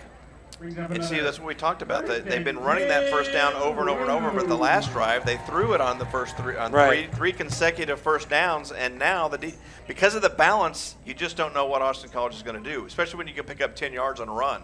Tim Gracie, the senior tight end, in that wing formation now. And that's Delay on the outside. Delay from Stony Point High School in Round Rock. 5:07 on the clock here. Talton looking, going long. He has Kress, and Kress catches it across the 30 to the 28-yard line. Across the middle, first down in Gents territory at the 27-yard line. You know, Michael Kress is 5'11", 190, and he knew right where that ball was going to land. He slowed down just enough to keep that defender on his hip so that the ball would land right in his hands and the defender couldn't get to it, and made a great catch and a great throw there by Talton. You see Talton right there in your screen with the running back right next to him. Zion Stewart. First down snap, cross on the outlet, and Delay across, and he is fighting his way close to the 15-yard line. Austin Delay. I'm sorry, he's from South Grand Prairie. I said Round Rock High School. It's actually South Grand Prairie in Arlington. He gets to the 16-yard line. And again, that time on first down, we threw it after a big throw. So nice again, mix, right? They're really mixing it up good. They're keeping sitting there on their heels. They just don't know what's coming. Austin DeLay, 5'6", 160 pounds. I'm going to say JRT right here. Yeah, JRT in the I formation behind the quarterback. And he will get the ball, looking to bull his way to the Thunder part of Thunder and Lightning across the 15 to the 13-yard line. Clock running 3:40 and counting. So we're already 2 minutes into this drive. Great field position. Certainly within Balderas' field goal range, but we want the 6. We want the 6, but I think the reason why we ran it there is we're going to run some clock off here and just take some time. This is kind of the game management we talked about at the beginning of the game. Each team with 2 timeouts on the clock. Delay in that wing formation there. The tight end number 44. Kress, single receiver on the near side. JRT, as the professor has nicknamed him. Offset right. Looking, and crossing pattern delay. Inside the 5, first and goal for the Roos. Yeah, now I think we're going to see a heavy dose of run, and some more runs. So here comes Stewart, our little big man. The lightning part of Thunder and Lightning. And timeout going to be taken by the Gents. Yeah, that's probably a good timeout there. So those of you on FloSports, we'll get you your commercial break. We're going to stay here for those of you who are dialed into the game. They get better as the game goes on. This has been phenomenal. What a great effort by the Roos today. I tell you, with the key to this game, and Coach White says it all the time, it's next man up, and that's really what it's been. We were down, we're down our number 1 running back. We're down our number 1 receiver. Kress is reasonably the number 1 receiver, but our number 2 receiver, and he's right, Jeremiah Johnson's right there next to him. Literally number 1 receiver because he wears number 1. Wears number 1, yeah, exactly. But Austin DeLay has stepped up huge today with catches and blocks. So let's see what the Roos can do. As the professors called it, look for a steady diet of number 2 as they will go first and goal from the 4-yard line. 11 carries, 40 yards for Stewart right now, averaging 3.6 a carry. As they go diamond formation, JRT as they go play action, and did he catch it? Yes, he did. Touchdown. Wow. Zion Stewart on the one-handed grab. One-handed fingertip catch. I mean, that was an amazing catch there. And laid out all 5'8". I mean, I think he's got the long cleats on, so we'll give him 5'9". And we're going to get a little bit of the light show, even though the sun's still out. But holy cow. And great play action going with the fake handoff to Thompson. And you could see that happening. And, man, he just peeled out in the wheel route for the touchdown. Great grab. And now extra point attempt. Kick is up, and the kick is good. There's a flag down, but that's going to be on the Gents as the outside man crossed the line before the snap was happened. So it'll be offsides on the Gents. But, oh, my goodness, you see the celebration right there on your screen. And with good reason. A great reason, because I mean we're up 17-0 with 2:34, so you can see this. You can see the linemen. You can see everybody over here high-fiving everybody. Now the game's not over, but that hype is going. And what we talked about was it started off a little slow, and they've been building that momentum. And that is the 3rd straight scoring drive for the Roos. Unbelievable. Phenomenal. And I said they're going to see nothing but run, and that's exactly right. We've got the defensive Centenary coaches sitting next to us, so they heard that too, and that's what they were thinking, and we come out with play action. So great job there by Coach White calling the play action play. So if you're Centenary, we know Centenary fans are watching this and saying, well, it's just not going their way. The receivers the Gents have had a few drops by the receivers. And I think Feuerbacher just isn't comfortable yet. Vance Feuerbacher is not comfortable back in the pocket yet. Not yet, but, it's just one big play away from breaking this thing open. And just one big pass play, catch and run, not necessarily a touchdown, but a big play will get their spirits up, and they'll stop dropping the ball. And you never would have thought this. Total yards, 44 for the Gents. 231s on offense for the Roos. No, that's the Tony Joe White offense. That's what he wants to see. As the kickoff coming now, 2:34 to go, and ball taken at the 5-yard line. up the left side, and he's got room to run. He's across the 35-40, 45-50, and I believe that's Balderas makes the tackle. He does. Yeah, that's the kicker, baby. Woo! Boy, they are fired up on this side, are they not? They are. You don't want to give up that big of a run, but as John Madden would say, that's my kind of kicker. That's right. That's an all Madden player right there for sure. Because he did not hesitate at all. He lowered his head and made the tackle, so good job there by Balderas. But the good news for the Gents and their fans is they get the ball 1st and 10 right at midfield, 2:24 to go, as they'll play draw play, and he is going to be dropped for a 4-yard loss. That is correct, 45. Yeah, that's 45. That's Ryder Marshall. He's typically the long snapper for the Roos, but he's in there playing front line, defensive line. Marshall, 6'1", 233-pound sophomore. Again, a lot of young guys playing for the Roos. Yeah, and getting some people in position that we haven't seen before, and they're making plays. Again, next man up. So 2nd now and 14, and I think we're going to get a timeout here. The Gents are going to take – oh, we get the 2-minute timeout. By the way, I can't tell you how many times I've listened to and watched FloSports broadcasts, and the announcers go, it's a 2-minute warning. No, not in college football. It's a 2-minute timeout. It's a 2-minute warning. Yeah, basically, yes. Yeah. I know they officially call it a timeout, but that's right. It's a 2-minute warning. That's what so everybody knows. So total yards, 231 for the Roos, 41 for the Gents, all of them coming on passing, as Devin Strickland has 3 carries for 5 yards for the Gents. Christopher Jackson, their leading rusher, 2 carries for -1 yard. And Vance Feuerbacher, who rushed 16 times for -27 last week, is 4 carries for -4 yards this week. Well, he's improving. So, I mean, that's a huge improvement for him. But, you know, for the Roos, you'll take that all day long. And always the optimist. Always the optimist. All right, so 2 minutes to go here in the first half. That nice little 30-second break there. The 2nd down and 13 now. And Feuerbacher quick out, and Dunn drops it again. That is 5 drops that I have counted on 15 pass attempts. As it'll be now 3rd and 14. Trey Brewer, was right there, so he does catch that, and I think he's getting carted off the field. So they've got Trent Smith on the outside. So 3rd down, 1:55 to go. Quick out, and the quick dump off across the 50 to the 49-yard line. That'll get them to a 4th and 9.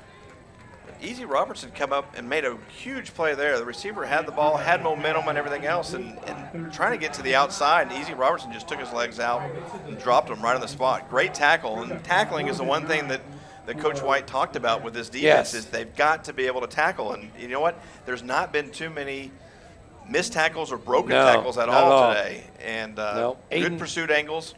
Aiden Baker, by the way, was the receiver who caught the ball. And be 4th and 9 on this Roos timeout. So each team with 1 timeout left, 1:42 to go. So do you punt it? I would, if I'm sitting there, I'm punting it and put them back so they don't have a chance, to really, play field position here, I guess is what I'm saying. Yeah, I think it's mind games. That's why Coach White took the timeout, saying, oh, yeah, we're going to take the timeout so that we're going to get the ball and we're going to score again. And now it kind of puts that in the coach's head at Centenary over there. He's sitting there going, Byron Dawson's sitting there going, okay, wait a minute. They're thinking they're going to score. I might want to give them the ball back and let them go the length of the field and see if they can do it in a minute 46 with only 1 timeout versus. So if you're sitting there, do you have anything to lose by trying to fake punt? Yeah, because you're going to give the ball at Austin College at the 50-yard line with the minute 46 and 1 timeout, which is not something you want to do. It's the punt, and it's going to go towards the near sideline. It's going to be out of bounds. Let's see where the official marks it. I'm guessing it's going to be about the 25 or so. Coach White thinks it's the 30. He's trying to help the official out, but I think he'll take the 27 where the official's standing and all day long. So, that's a net gain of 22 yards. 22, yep. So, not the end result. In that situation, you might be better off going for it. If you seriously. You're going to get that, you might be better off going for it. But Ruse, as they've been driving the length of the field the last 3 times they've had the ball. 3 consecutive scoring drives. They got 142 and 1 timeout. So plenty of time on the clock. And again, the offensive momentum's been phenomenal. Lightning back in the backfield as the dump off across, and it's Kress again. He's got room to run. He's got a first down across the 40 to the 41-yard line. Yeah, there he is, just running that little drag, cleared the defenders, cleared the linebackers, and was able to just take that up and pick up the first down. Trips near side, single receiver. That's Kress on the far side. Stewart in the backfield, offset left. As Talton looking, goes to Kress, and Kress is not able to get the ball that time. Good defense there by the defense. That is Brian Washington, the defensive back. Yeah, that's a great job by Brian Washington. Kress broke down, ran a great route, cut back, and was coming back towards the ball, but the defender was able to get a hand in there and knock that one down. I thought Kress was going to be able to catch that, but it was a good job on the defender. Clock at 1:18. And handoff Stewart, and he is met and he is stopped. Goodness. Yeah, and that's dangerous. When he's handing off at the same time he's getting tackled, bad things usually happen. Jock Franklin on the stop there, and timeout taken here by the Roos as they will take their final timeout. Okay, so they're 3rd and 13, 1:08 on the clock, and you certainly don't want to give Centenary a chance before halftime, because last week against ETBU, Centenary got the ball at the 9-yard line. They had 1:01 on the clock. They went down and drove. They scored a touchdown on the 4th down pass with 1 second to go on the clock. Yeah, Centenary can score quickly, and they have the ability to do it. They haven't shown it yet, but it just takes one drive, one play. So for Coach White, you want to make sure, in this situation, you want that clock to keep running. Now, Centenary still has 1 timeout left, too, so they can use that timeout after this play. Listen to this. Last week, Dunn, 133 yards receiving. Trent Smith, 82. Butler, 65. Christopher Jackson out of the backfield, 61. Their leading receiver today has 20 yards receiving.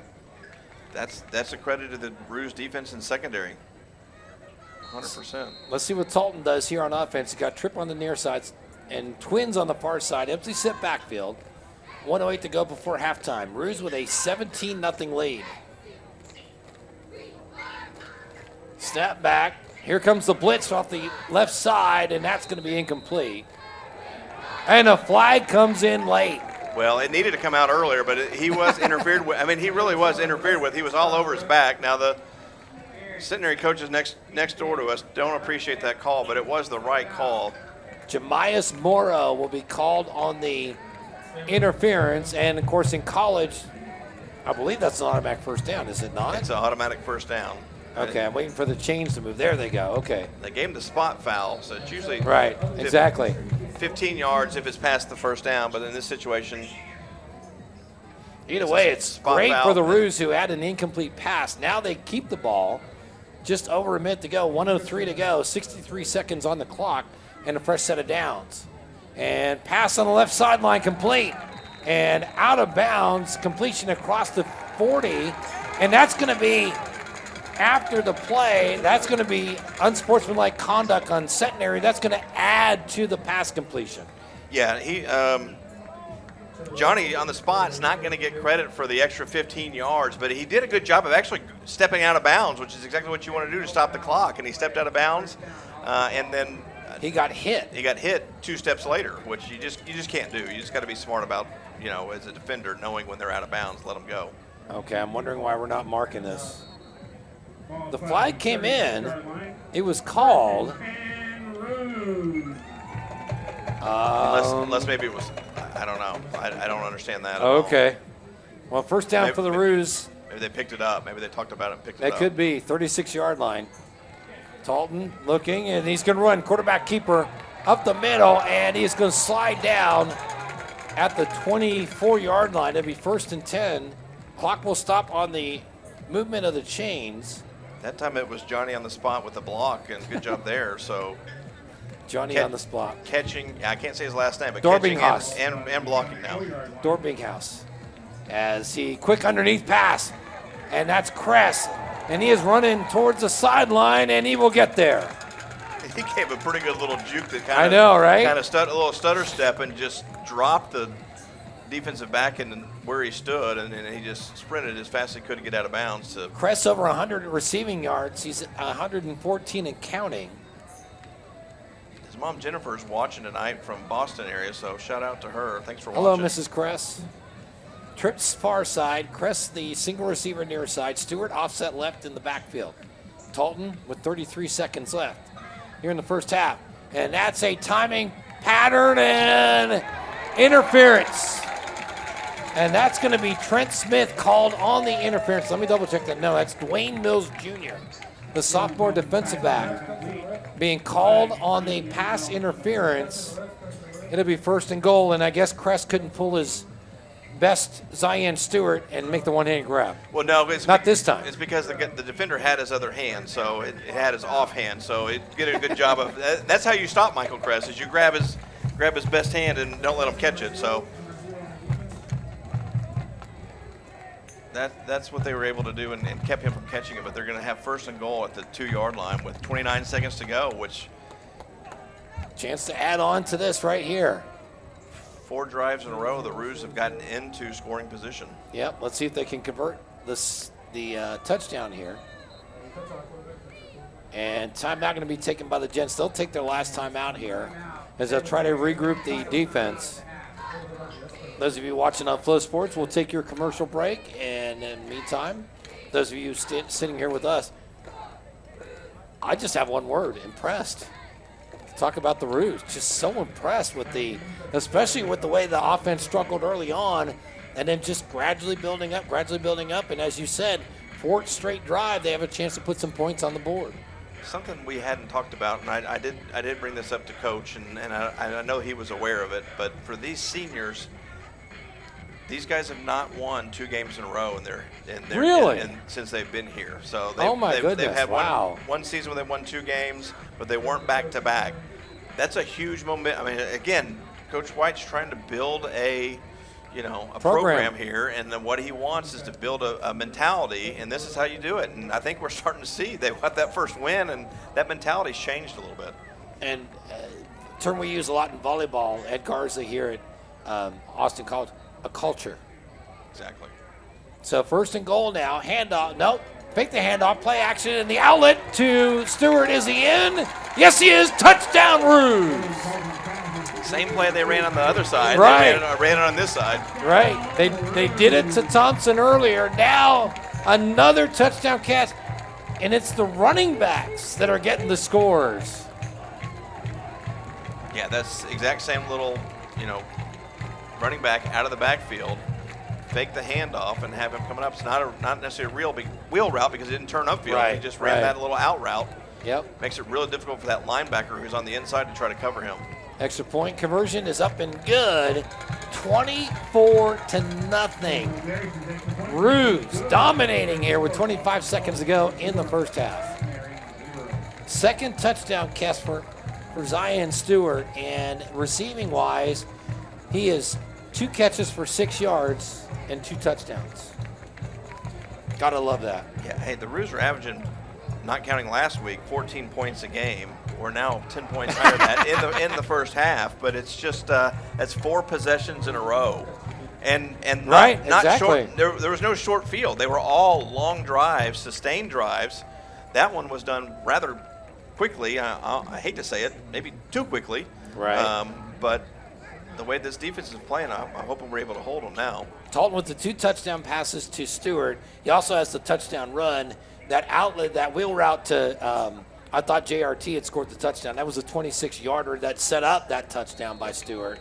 But it's just been all Roos offense.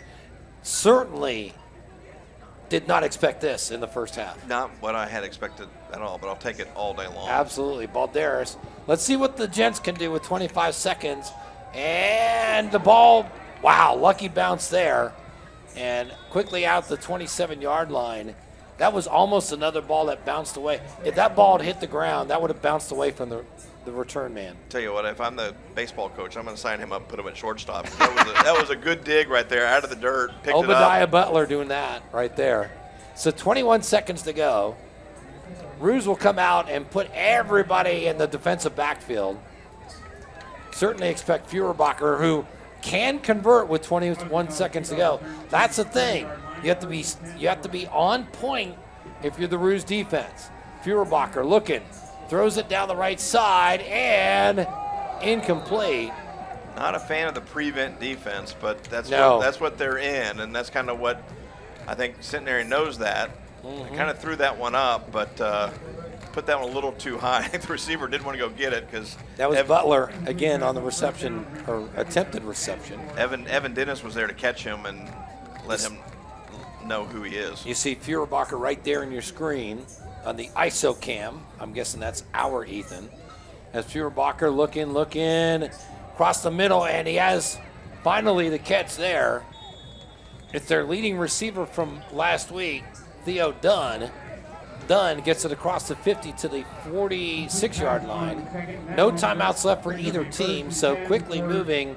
Clock stopped with 8 seconds in the movement of the chains. It'll start once again as Strickland in the backfield. Snap back, Feuerbacher looking, rolls right, has room to run, has a spy now, and he is 30 yards back of the original line of scrimmage now running, and this will be the last play of the first half, and it's intercepted. Incomplete. Okay. So it is halftime here at Apple Stadium, and what we expected to be an offensive juggernaut, well, the Ruse certainly did their part, but the Ruse defense has held Vance Feuerbacher to 8 for 18 passes for 69 yards. For the guy that was co-MVP with 500 Right? yards last week, you'll take 69. You would think he'd have 69 yards maybe in the first couple drives, let alone the first half. But again, there's still a whole other half to go. So they're going to go back in the locker room, regroup. But I guarantee you, the Roos are going to come out quick because they're ready to go and put this one away. 282 total yards for the Ruse, 69 for the Gents as they will try and regroup. Meantime, we're going to be at halftime here. So we will take a break, and you'll, on the FloSports side, you'll get a series of commercials. And we're going to take a break, give our crew a well-deserved break here, and we'll be back. I will interview Coach White down on the sideline as he will come out of the locker room and talk to us, talk about that great first half. Can't wait to hear what he has to say about that, huh? I think it'll be a little more positive. Okay, you are proudly watching Austin College football here on FloSports, powered by Big Daddy Media.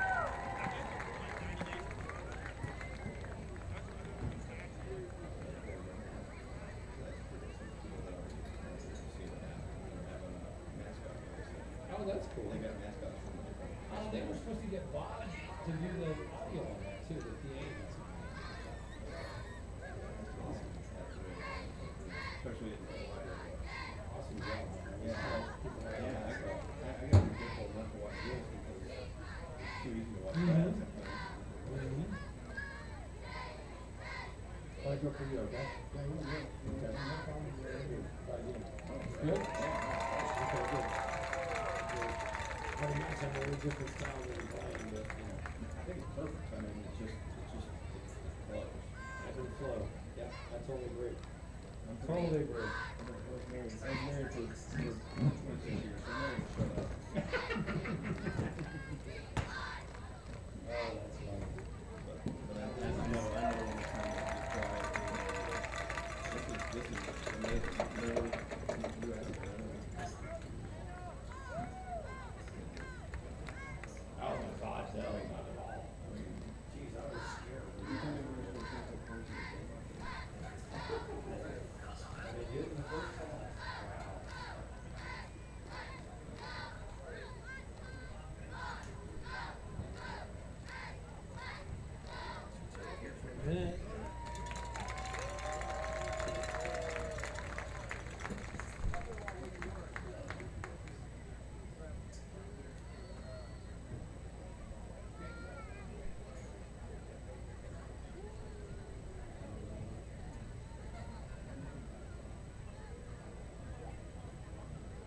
Wow. So yeah, everybody's doing good.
struggling right now with Mississippi State? Who? I'm not here.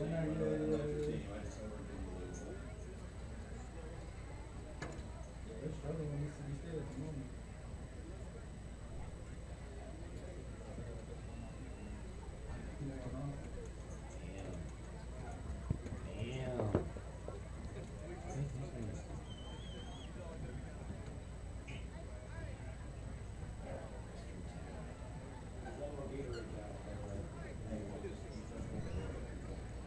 Ladies and gentlemen, boys and girls, it is time for the Rowdy Relay! Woo! Today, we have some of the finest, fastest, and even funniest mascots in Texoma ready to battle it out on the gridiron! Woo!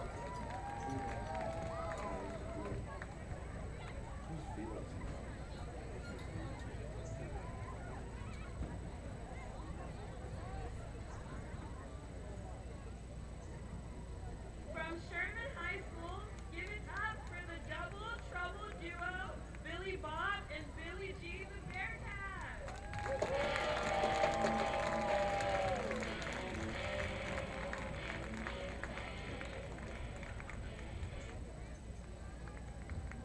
Buzzing in from Denison High School, the sting you don't want to feel, Buzz the Yellow Jacket.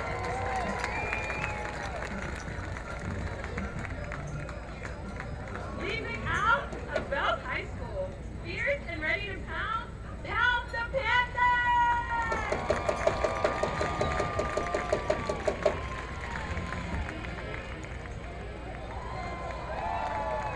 Next in our race, he's got 9 lives and he's planning to use every one of them to cross that finish line first.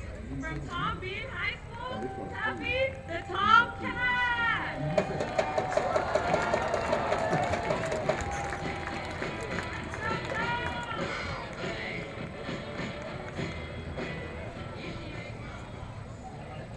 And last, but never least, popping in with group pride, your hometown hero, Brownie, the kangaroo from Austin College. Let's give it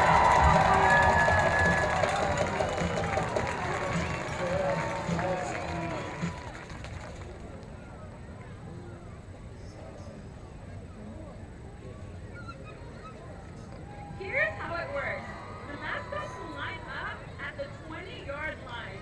And when the whistle Yeah, just blows, get the they'll race race, all the way to the have a- closest have a 20-yard easy line. camera No two tricks, thing, no yeah. shortcuts, just pure mascot speed.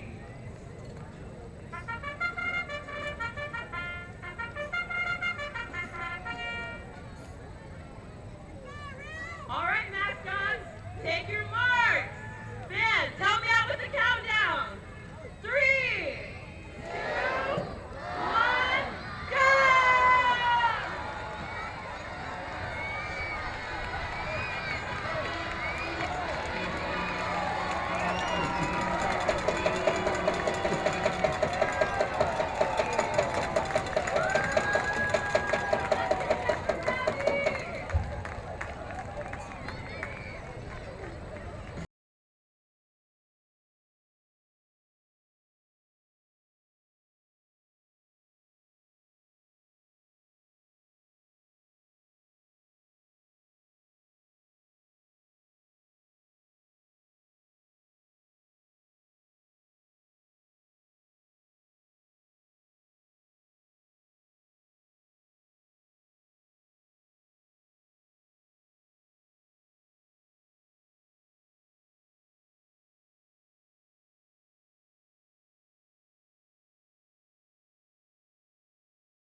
Tuscaloosa.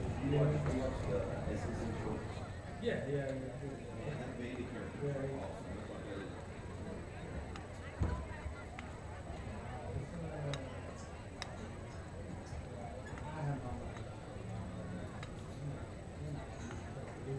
Back-to-back years. They were up 7-0. They were.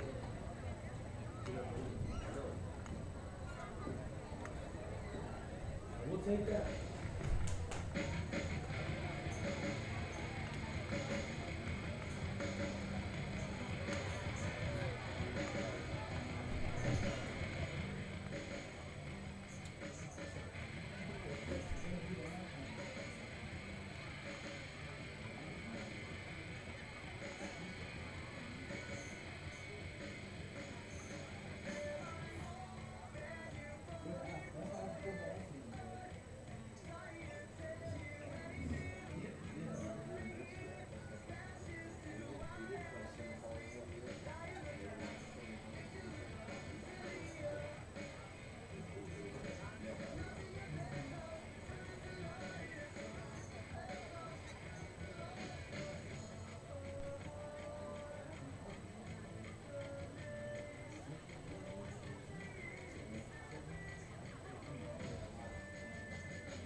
Stay on your feet, son. Stay on your feet.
Going down, halftime interview, right there in front of the bench.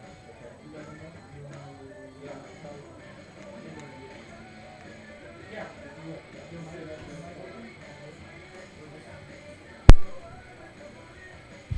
Mic check 1 2. Mic check.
Stand by, guys. Stand by. Okay, hang on. He's coming. He's coming.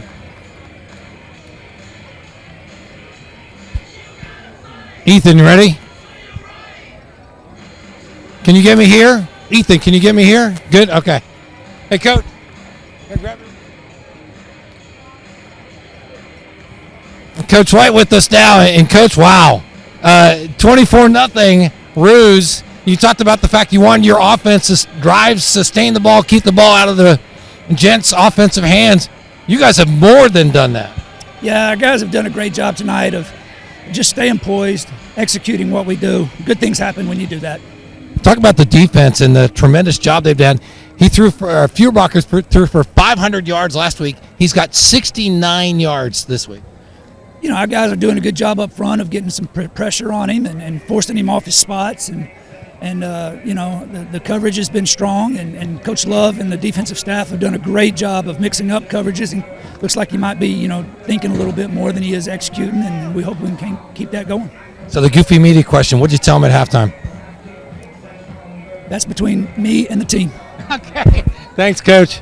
Appreciate it. Good luck in the second half. Guys, go ahead. Thanks, guys. Still get coaches speak, right? You think he's going to give you something, a little nugget, want to know some insight, he's going to stick with the coaches speak and get in there. But, you know, kind of like what Chuck was saying, when we're getting in here, we're talking about stats. I mean, the stats are just unbelievable as to what's going on here. So for Austin College, first downs, 19 first downs in the first half. That's how many first downs you hope to get sometimes in a game. And Centenary only has 4. You know, 12 of those came off of passing, 5 of those came off of rushing. Austin College does have 2 penalties, but that's really been the only weak spot that I can find here. Third down efficiency for Austin College, 4 of 9. For the Gents, it's 1 of 7, and that's a huge backbreaker right there. When you can't convert on third down, and on fourth down they're 0 for 1, so they've only gone for it one other time, but they're punting the ball in that situation, turning the ball back over to the Roos. So Austin College total plays 43, Gents 28. But then this is the real key right here, total yards. Austin College scored on the last 4 drives they had the ball, and those total plays, 43, turned into 282 total yards to the Gents 69. And that's just where the Roos have had sustained drives, kept the ball away from the Gents offense, kept that Gents defense on there. And the Gents defense, you know, was out there for 43 plays, so they're going to start wearing down, and that's what Austin College offense wants to do, is wear down that defense. We saw them do that last week, and we saw those runs. The runs in the first quarter for Austin College came out early, getting 1-2 yards here and there, but not a lot. But after halfway through the first period, the runs turned into 2 and 3 yards, and by the second period, second quarter, Austin College was getting 4, 5, 6, 7 yards a carry. And then sprinkle that in with the passing game that Austin College was able to do, and really kept the Gents on their heels the whole second quarter. And that's when the Roos really took advantage of that Gents defense. Rushing yards for Austin College, 84. Net rushing yards for the Gents, 0. We knew they were going to get much rushing yards, but at the end of the day, we didn't think they were going to have 0 rushing yards and only 69 total yards. And so for the Roos, it's been good balance offensively and defensively. I really wasn't trying to find out specifically what Coach White told the guys at halftime. Kind of felt like I offended him right there. I told the viewers that Coach White, you know, you ask for a little nugget, and you're still going to get coaches talk at the end of the day, and that's exactly what he does. And you know what? That's fine. He may He's tell a you, very intense coach. Well, you know, we are on air, and we do have some licenses that we have to abide by. So there may be some stuff that he didn't want to say so we can keep our license and not get in trouble. Obadiah Butler back to talk, and I talked to Carlos here, or I'm sorry, Caleb Balderas. I said, hey, man, I'm not sure. What's more impressive, the field goal or the tackle? He says, oh, I've been waiting my lifetime to get a tackle on special teams. He is thrilled with that tackle. That's going to make his year. And he's in the official stat book. So That's right. So for the history of Austin College football, he will always have that one tackle, and he'll talk about that to his grandkids. I'm telling you, he will, right? That's awesome. Number 91 will kick off here in the second half. As you just talked about, it's been all ruse so far.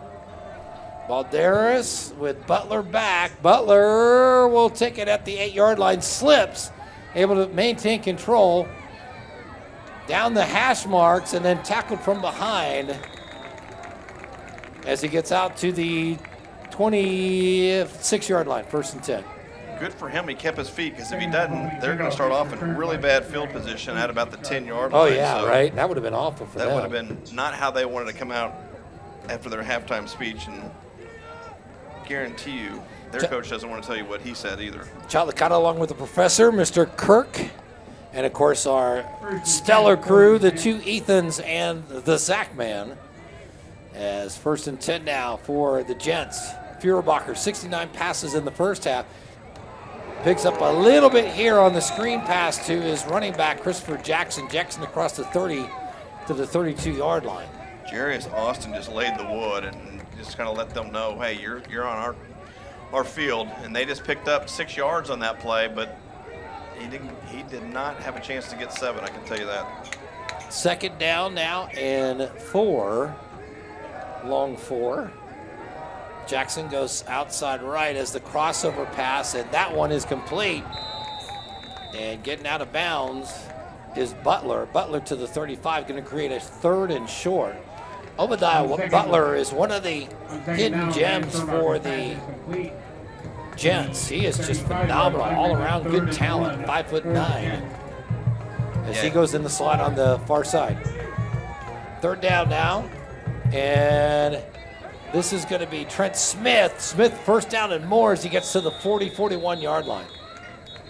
Yeah, Cantu had a receiver in the play before in his sights, and he was able to break that tackle. Wasn't able to get the 1st down, but not many people are able to break the tackle when Cantu gets his hands on you. And then another good play there. They're running that wide receiver screen and was able to pick up that 1st down. So they only had 4 first downs in the first half, so they've already started off with the 1st down right here. As a quick outlet pass, and that one incomplete.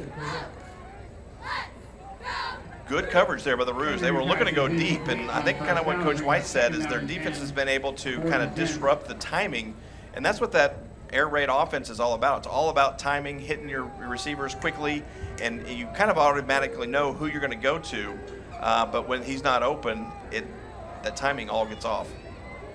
2nd down, handoff, and this is Jackson's got room to run him more. He is 40, 35, 30, down the sideline, 1 man to beat. He will step out of bounds inside the 20. Christopher Jackson breaks one finally for the running game for the Gents. Jackson started that with 2 carries for -1 yards. He's now in the positive plus as they get inside. Well, they're at the 20-yard line. Mark them out at the 20-yard line. Yeah, draw play. Good call there by the Gents offensive coordinator there. And Roos are rushing, and they're keying on that quarterback, and they're able to kind of, hopefully they're trying to slow down that pass defensive rush. 39 yards on that carry. 1st and 10 to 20. Inside pass and inside the 15 to the 13-yard line. And see, and that's that timing they're talking about. It's right. That quick hitter. They get right back to the line of scrimmage. Defense doesn't have enough time to regroup or rebuild or even talk about what just happened, and they're right back at the line of scrimmage ready to run their next play. Freshman receiver Asante Williams with the catch there. 2nd and 4 to the gain of 6. Quick outlet and timing pattern towards the 10 in the end zone, and it is incomplete. Great coverage again. Great defense right there. Yeah, that receiver was in the back corner, but that was a good job there by the defender to utilize that sideline as his other defender there and pushed him out of bounds. Senior Evan Dennis. Dennis had an interception last week towards the end of the game. Made a real key play and has had some key plays today too. Dennis went one-on-one there. 3rd and 4 now. And handoff, Jackson, room to run, and gets it inside the 10 and out of bounds at the 5-yard line. Trey Dennis saved the touchdown run there, but it's going to be 1st and goal for the Gents. I believe that's the first time all game we've had that, right? 1st and goal? First time they've gotten past the 30 even. So right. For them, this is huge. They're right back at the line of scrimmage. But what happened on that last play is he broke the first tackle that came to him. So Roos have to make that tackle initially.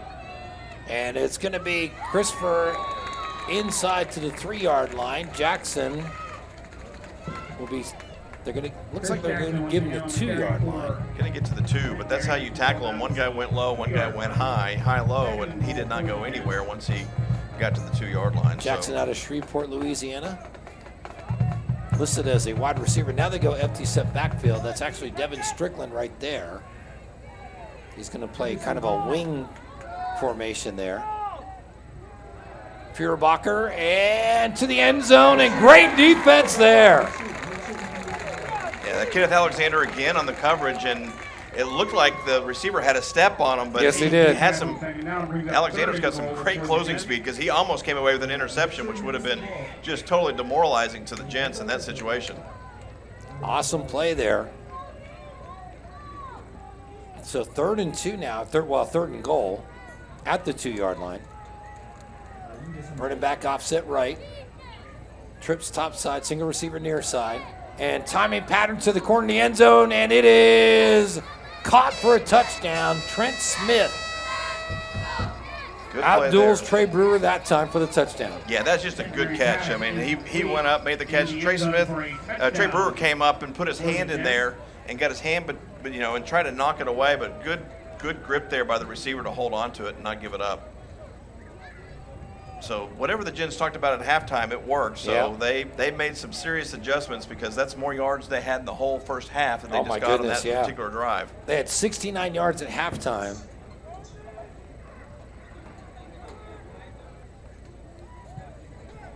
As they are 143 now on the touchdown drive. And the kick is good. It's 11:15 to go, 3rd quarter. First drive successful for the Centenary Gents, as they make it 24-7 now. And you see right there, that's the receiver right there, Trent Smith, who hauled in the touchdown pass. A lot of multi-purpose guys. I mean, if we talk about Feuerbacher, who plays linebacker, plays quarterback as the punter. Smith is the main kick returner and one of the very talented receivers for the Gents. Yeah, I think they just put everybody at receiver and then go do whatever. That way. Are you eligible? Yes. Okay, we're going to put you at right. receiver. If you can catch, you're out there. If you're not, you're on your defensive back. But other than that, I think they label everybody receiver. And frankly, that's kind of what the air raid offense does. Is everybody goes out for a pass and might as well. Kind of like schoolyard back in the day. Exactly. By the way, thanks to Sarge Juarez, Sarge Juarez, our QA for today and tonight, as he has been monitoring the broadcast, let us know how everything is. Zane Weiss, 5'6" freshman, back to kick off. Left footer, and it'll be taken at the 5-yard line. Up the middle, 15, 20, 25. Hammett rolls off, one of the Centenary players. We got a flag down there now, so I'm not sure. Came out kind of late. Kind of hard to see. Good return there by Evan Dennis, by the way, 5'9", 172-pound senior. There's no foul on the play. No foul on the play. Foul. Okay. That's what we like to hear. Flag just fell out of his pocket. Well, so they're 4 for 4. The Roos start their first offensive possession of the 3rd quarter and of the 2nd half at the 28-yard line. And basically just keep doing what you're doing, right? Keep doing what you're doing. Now, typically they come out with a run in this particular situation, so I'll be interested to see. Vegas has the odds right now at 90% chance they're going to run. So, Coach the White. Lightning running back, Zion Stewart, in the backfield. Offset right of the quarterback, Jalen Talton. And a little pitch across the middle. And who else? Of course, Michael Kress. Kress, 122 receiving yards on 9 receptions in the first half, averaging 13.6 yards a catch. He catches that one for the 6 yards. It'll be 2nd and 4. Yeah, and they fooled us with the pass, but I think that if I'm sitting there, I'm thinking at halftime, that's the guy we got to make sure we keep an eye on, right? I mean, that's the guy that spy, double, everything. That crushed them. 4-man front for the Jets. 2nd and 4, and this is Stewart, the Lightning of Lightning and Thunder, and he is met across the first down marker, first down for the Roos. Yeah, good cutback there by Zion. Looked like he was going to get bottled up and makes a cutback to his right and saw the hole and was able to pick up the first down. Good vision there. Zion 12 carries for 36 yards in the first half, but it was his receiving that made the mark. Two catches for 6 yards 85 yards and on 2 second down, touchdowns. brings up a first And and one was a highlight reel one-hander. Very productive receptions, and he couldn't have got any more yards because that's No. all he's allotted to get. So 1st and 10 now, 9:57 on the clock, and handoff J.R. Thompson. And Thompson will pick up 4. By the way, I went out at halftime to get ready for the interview with Coach White, and I saw Tom Thompson out there. I said, "Hey, Coach Thompson, how you doing?" He says, "Chuck, it's Tom." There you go. There you go. brings up second down and 6 for the Roos. So 2nd and 6 now. And again, kudos to the offensive line. David McGowan, Jack Nelson, Trevor Timmerman, Felix Flores, Tristan Delaney, Rhett Bestel, and all the guys up front for the offensive line. Thompson with the carry again. This time he's met for, might have gotten back to the line of scrimmage. They give it to him. So it's going to be 3rd and 6 now. Once again on the carry for Austin College. Yeah, good job on first down. Second down didn't get as much yards as you'd like. Because still going to be a 3rd and manageable, though, at 3rd and 6. Johnny Dorpinghaus, the freshman, number 89, checks in, as does Austin DeLay. DeLay comes over here near side. Kress on the far side, the only receiver. So Twins near side, single receiver far side. In the wing position, that's Tim Gracie, number 44, the senior tight end. Looking across, got his man at first down, and just as we talked about it, the man you called Johnny for the first down. Johnny on the spot, right? You needed 6 yards. He got you 8, so that's exactly what you want. Galen Thompson's pass is complete. So watch this Down to the 48 receiver yard keeps line. going in motion. He's gone in motion a couple times. They snap it right when he's in a position to maybe hand. They fake the handoff to him. In a minute, we're going to give him the ball. It's going to be a really interesting play. Right back offset right. That's Stewart. Talton back to pass. Looking for the quick one. Now throws it. And he's got the one wide open. 15, 10, 5, touchdown. Tim Gracie.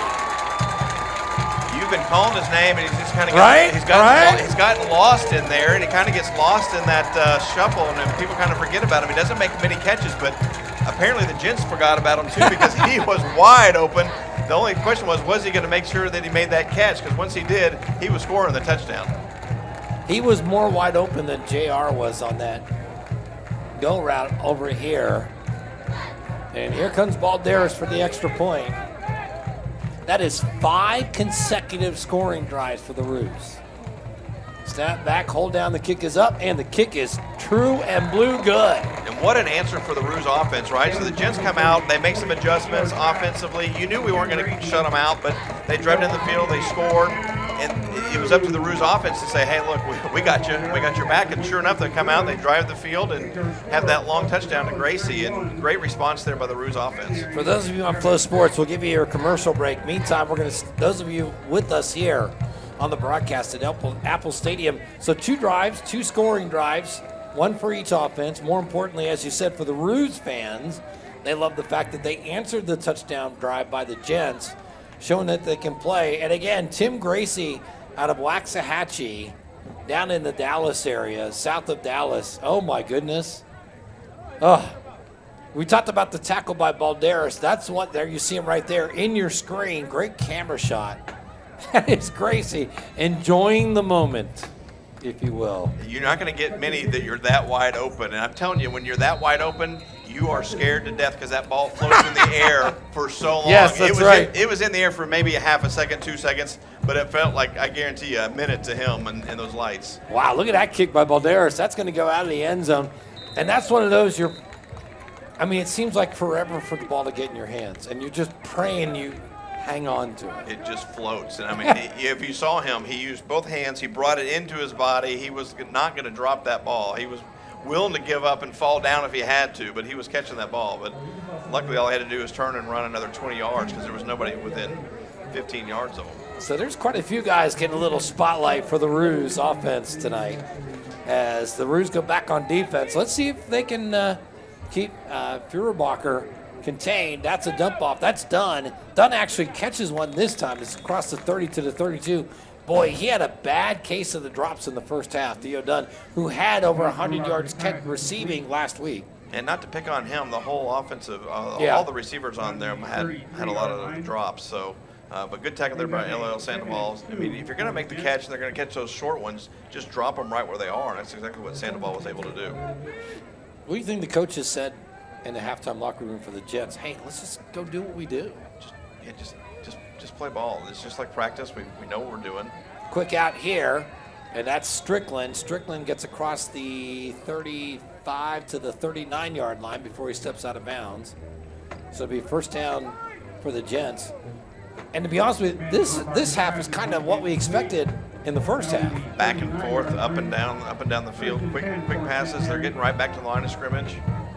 Chuck Licata along with the professor, Mr. Kirk Hughes, the Zach man, Zachary, and the two Ethans on running camera.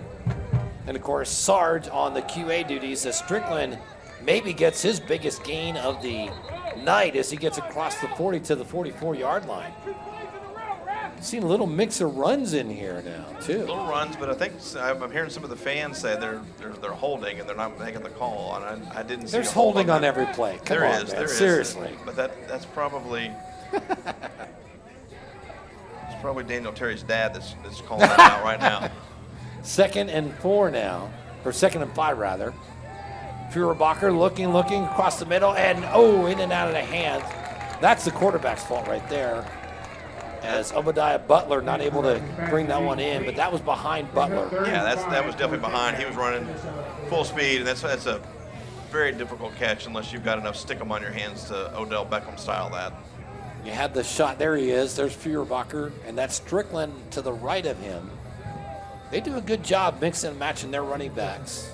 Yeah, Strickland and Jackson. Rouge's front three are doing a good job getting in there and putting pressure on. Back to pass. Feuerbacher now he's going to take off and gets away from two linemen. Nice job by Feuerbacher. He picks up his biggest. Oh, and he hurdles a player as he gets more yardage. Yeah, good effort there by the quarterback for Vance. I mean, oh my goodness. He should have been dropped for a loss, and he was able to evade not one but two. Cam Hammond had him in his sights, and I don't know how he was able to get around Cam Hammond. He doesn't miss too often. And then he ran the low hurdles and track and able to pick up a couple extra yards as they're once again in Rouge territory. 1st and 10, trips far side, single receiver near side. Running back Strickland offset right to the quarterback in the shotgun. 5:33 to go, third quarter. Going for the long ball down the left side, and it is in and out of the hands of Trent Smith. Good timing pattern there, just overthrew Smith, who is kind of looks like Bo Jackson when he ran into the tunnel on that Monday night game. Remember that? Yeah, oh yeah, no, I know exactly what you're talking about. I mean, and he was. Sometimes I'm not giving him. You should have caught it, right? A receiver touched your hand, should have caught it, but he was running at maximum speed, and sometimes when you're at that maximum speed, your timing gets off just a little bit. Your foot hits when you weren't expecting it to. But a great pass there by Feuerbacher that hit him right in stride. Have a feeling we'll see that one again. About to pass, and a quick hitter. There's actually two crossing receivers as the intended target was Jay Scott. Incomplete. Third down now. Clock stopped at 5:26. Been a quick third quarter. He split the two receivers, so neither one of them knew who it was supposed to go Right. to. The first receiver put his hands up, then put them down, thinking it wasn't to him, and the other receiver thought the other receiver was going to catch it. So Jay Scott was the closest one to it. Third down now and 10. Feuerbacher, good protection. Now going to have to flush out left. And he's throwing in. Wow, almost intercepted. Is that Dennis once again on the defense? that's Evan Dennis, but that's Tank that was chasing him down, and he knew his time was very limited. He stopped to wind up to make that throw, but he knew that he was about to get bulldozed. Kenneth Alexander on defense as well there is fourth down now. And they're going to send the punt team in. And I'm yelling, watch for the fake. They're punting at the 43-yard line. And we talked about the problems they had on field goal kicking last week. So they're nowhere near field goal range. Keep an eye on this, and he does get the punt off. And it's a bouncer, and it's going to go inside. And boy, the Gents are going to enjoy this. down to the 5-yard line, a 37-yard punt, and perfectly placed. So here come the Roos, 5 for 5 in scoring drives the last 5 times they had the ball. Yeah, this is going to be the worst field position we've had all game, but it hasn't really stopped the Roos. We've been deep in our own territory and been able to get out of it. You know, I kind of was like you. I questioned the call if they're gonna punt in this situation, but it turned out to be the right call. Last time I think they made the wrong one. This time they made the right call. So it's going to be up to the Roos offense now to break out of this. Jalen Talton, 20 for 25 for 262 yards and 3 touchdowns. Back in his own end zone, hands off. And Stewart is going to forge his way to the 6-yard line, maybe. Stewart now 41 yards on the ground on 14 carries. Oh, they're going to give him 2. Okay. So 14 carries for 42 yards. You know, in this Second and 8. In this situation, you want positive yards, so you don't want to go backwards. You like to get more than 2, but in this situation, you know, if you're going to have to punt out of here, you want to give your punter a little bit of room, and that's exactly what he's able to do. And up 31-7, I would imagine you want to. Well, never mind. I was going to say you want to keep running the ball, and there's a flare out, and good coverage there. Yeah, it's just by good, the Jets. Good coverage, good pass. It almost looked like somebody was going to come down with it, but Christopher Dade, the sophomore defensive back, was on the coverage. You see him right there on your screen, and I think that was Austin DeLay was the intended receiver. Yeah, exactly. So he's had a big day today. It looked like it.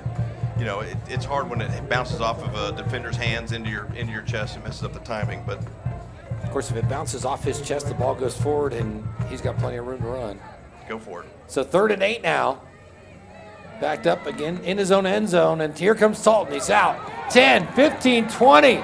Makes a move down the sideline. 1st down and more for Talton, who adds on to his 40 rushing yards. What a huge play all the way around, as Jalen Talton literally took the ball in his hands and made something happen for the Roos. Yeah, he was in the back. He was in the middle of the end zone, and you were thinking, "Don't get a holding penalty." Yeah, right. And then the middle of the offensive line was able to kind of create a hole for him, and he thought, "Okay, we'll just get back to the line of scrimmage." He made a good cut and was able to pick up the 1st down. Clock rolling, 4:10 to go. Handoff Stewart, Mr. Lightning. Oh, he just tripped up. He had room to run, but still gets a good gain off the right side.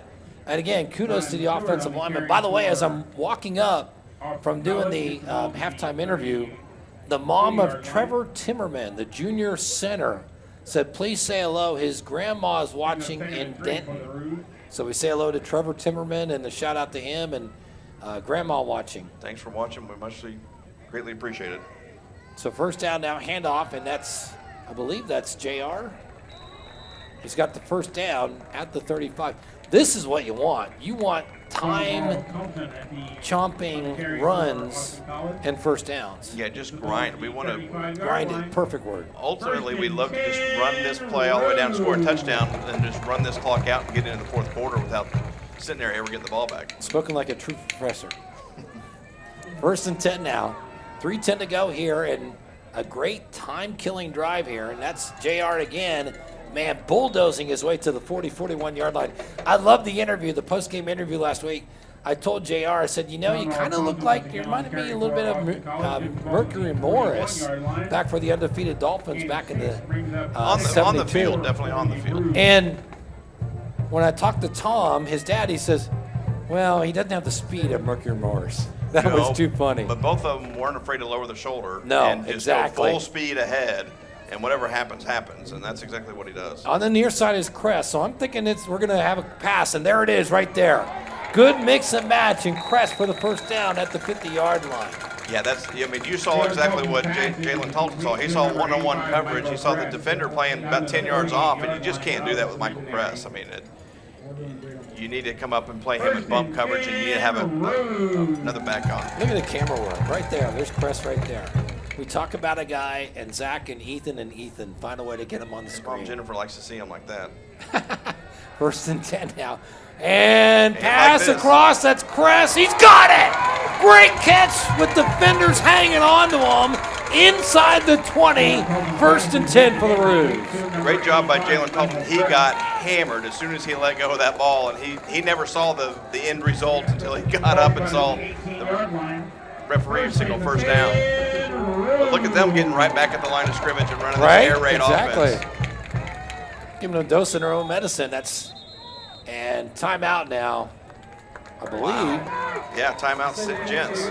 Well, and with good reason. That's exactly what you said. They're catching them off guard. They're getting to the ball, and you see it for the offense for the Gents. Well, now they're getting a little dose on defense. Yeah, and I think it's maybe a little bit early, but I think I see somebody who's trying to make a run at Player of the Week right now at wide receiver for Austin College. Kress, and I mean, absolutely. he's been everywhere on the field, made some good blocks, but reception-wise, he's been officially 12 catches for 170 yards. 170 yards. So the guy that got Player of the Week last week did have 200 yards receiving, but he had multiple. Some of his were really long ones, which aided in the yardage. Michael Kress has had some very timely catches, and how many catches so far? 12. 12 catches. That's what I want my fantasy receiver to do.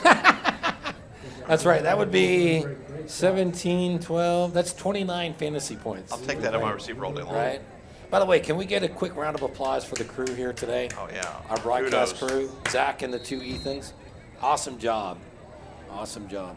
Amazing how they feel the winning spirit too, right? I think it's contagious. That's it. Dalton 1st and 10. Handoff. Stewart cuts left inside across the 15 to the 13-yard line. Stewart now he's above 50 yards running. Talton still has 7 carries for 59 yards in the 1 touchdown run. So good mix all the way around. I mean, you talk about the stat sheet. You got Talton, you got Kress, and of course you got Gracie with the touchdown catch of 48 yards. As they go I formation, J.R. Thompson now in. Clock down to 58 seconds here in the third quarter. And J.R. is going to be met by a whole bunch of white shirts off right tackle.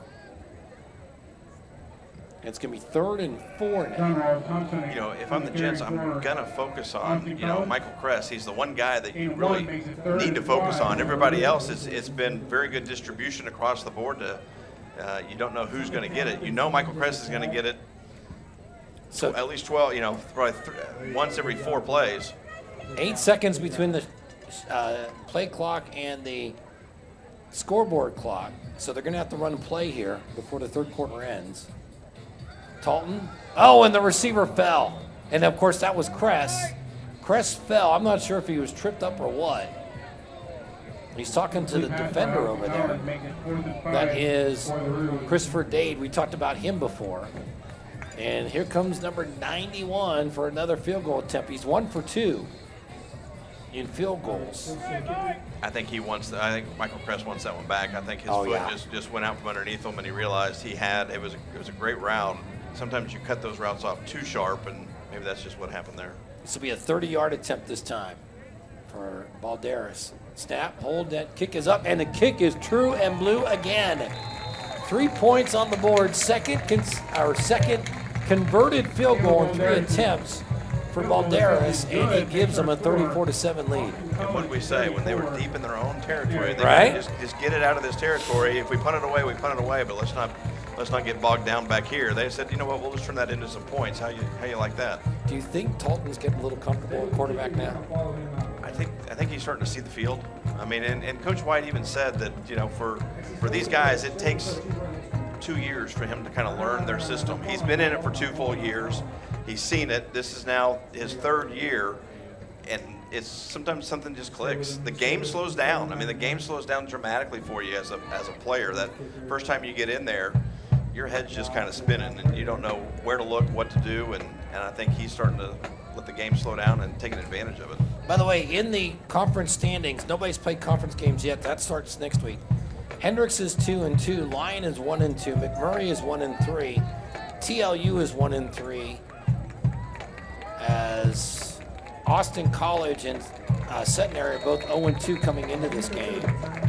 So it hasn't been the greatest of non-conference slate for the SCAC, but it's going to be fun once we get into conference play, as the kickoff will go deep and taken at the 2-yard line. That's Butler. Cuts to the far side, 10-15. And real quick, I want to mention our next home game broadcast will be here. And that will be the, I'm sorry, what do you got? Thank you, McMurray. Now that's going to be a homecoming, so tell us what happens during homecoming here at Austin College. First of all, you want to, if you're going to come to the game, get here early, because you want to get here probably about 11 o'clock, head to the Outback, and the Outback, they'll be having the grill's going to go, and Billy Core and crew will be serving up barbecue galore. Oh, nice. There'll be tents with everybody from all the fraternities and sororities and alumni groups and years that are coming back. And there'll be waters, sodas, and some adult beverages that'll be served, and they're free of charge, so come out and have fun. But then, And where is that at? That's just right there in the Outback, just south, Okay. just in the south, adjacent to the stadium. Okay. I have to say it's adjacent to the stadium because you can't have alcohol in the stadium, so it's Okay. it is adjacent, Outside the stadium, It's okay. adjacent to the stadium, but it's just right there in the south end zone. Okay. And then once the game kickoff starts, come find you a spot, because it's going to be a doozy, because McMurray's going to be a really good game for both these teams, a good challenge for the Roos. You see Vance Feuerbacher in your screen right there. He runs 1st and 10. And we have a timeout. What do we got? Now it's going to be a false start. Okay, false start. So they'll go back 5 yards. Feuerbacher last week. Feuerbacher 31 of 47, 500 yards, 5 touchdowns. Today, 15 of 33, 109 yards and 1 touchdown. And most of that came in that last drive. That's so right.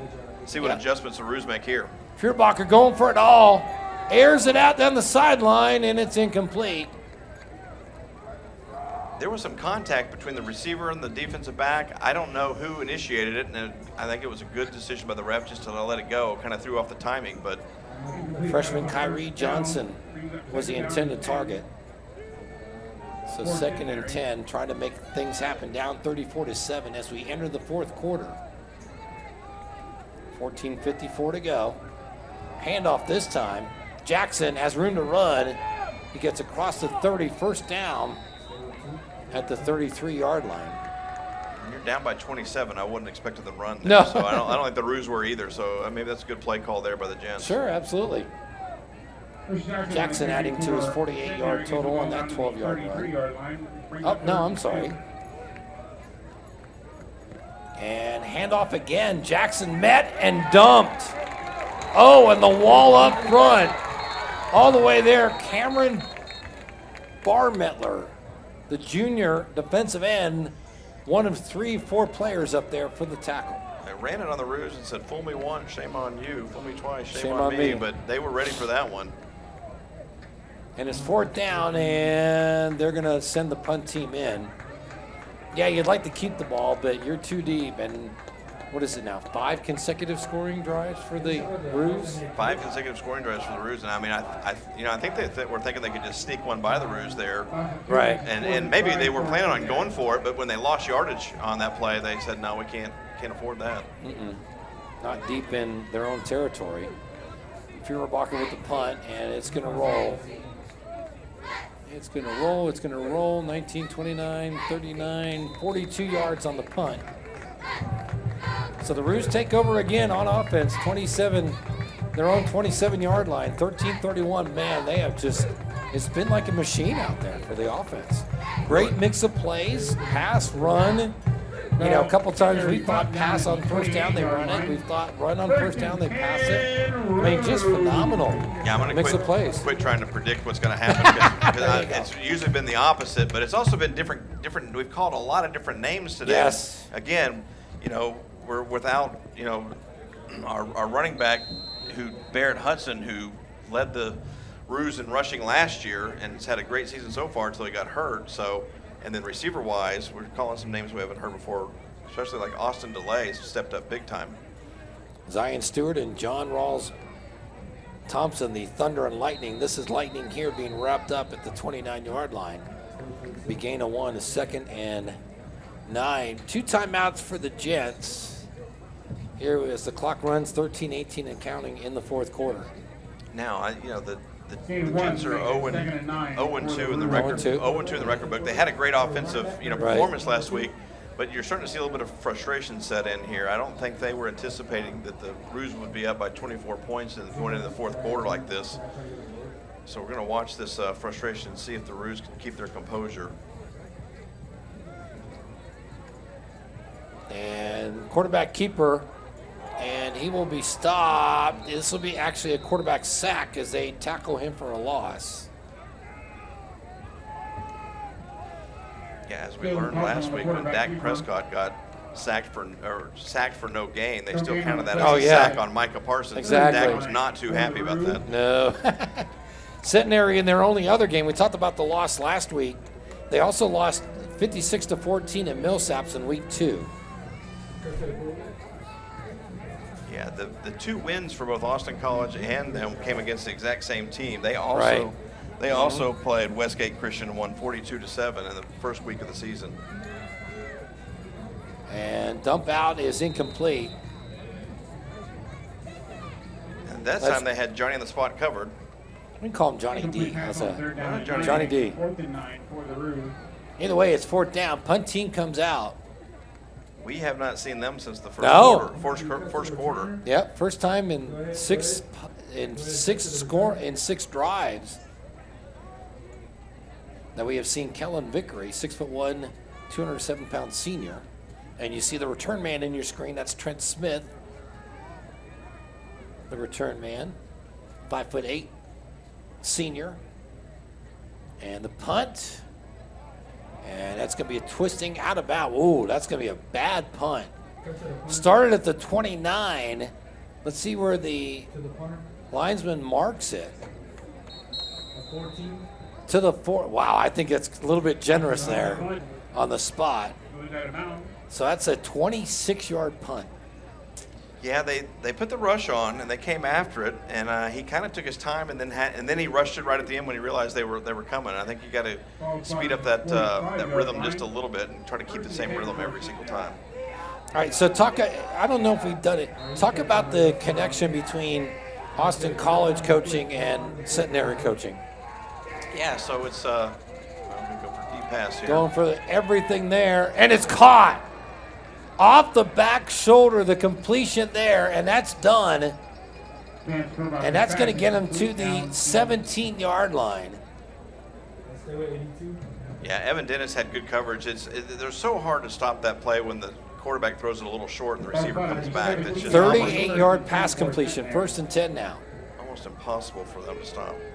Feuerbacher looking across the middle, and that's going to be pass interference. They're going to get. I agree that he was interfered with, but I'm going to say that pass was way too high, uncatchable because the ball was way too high.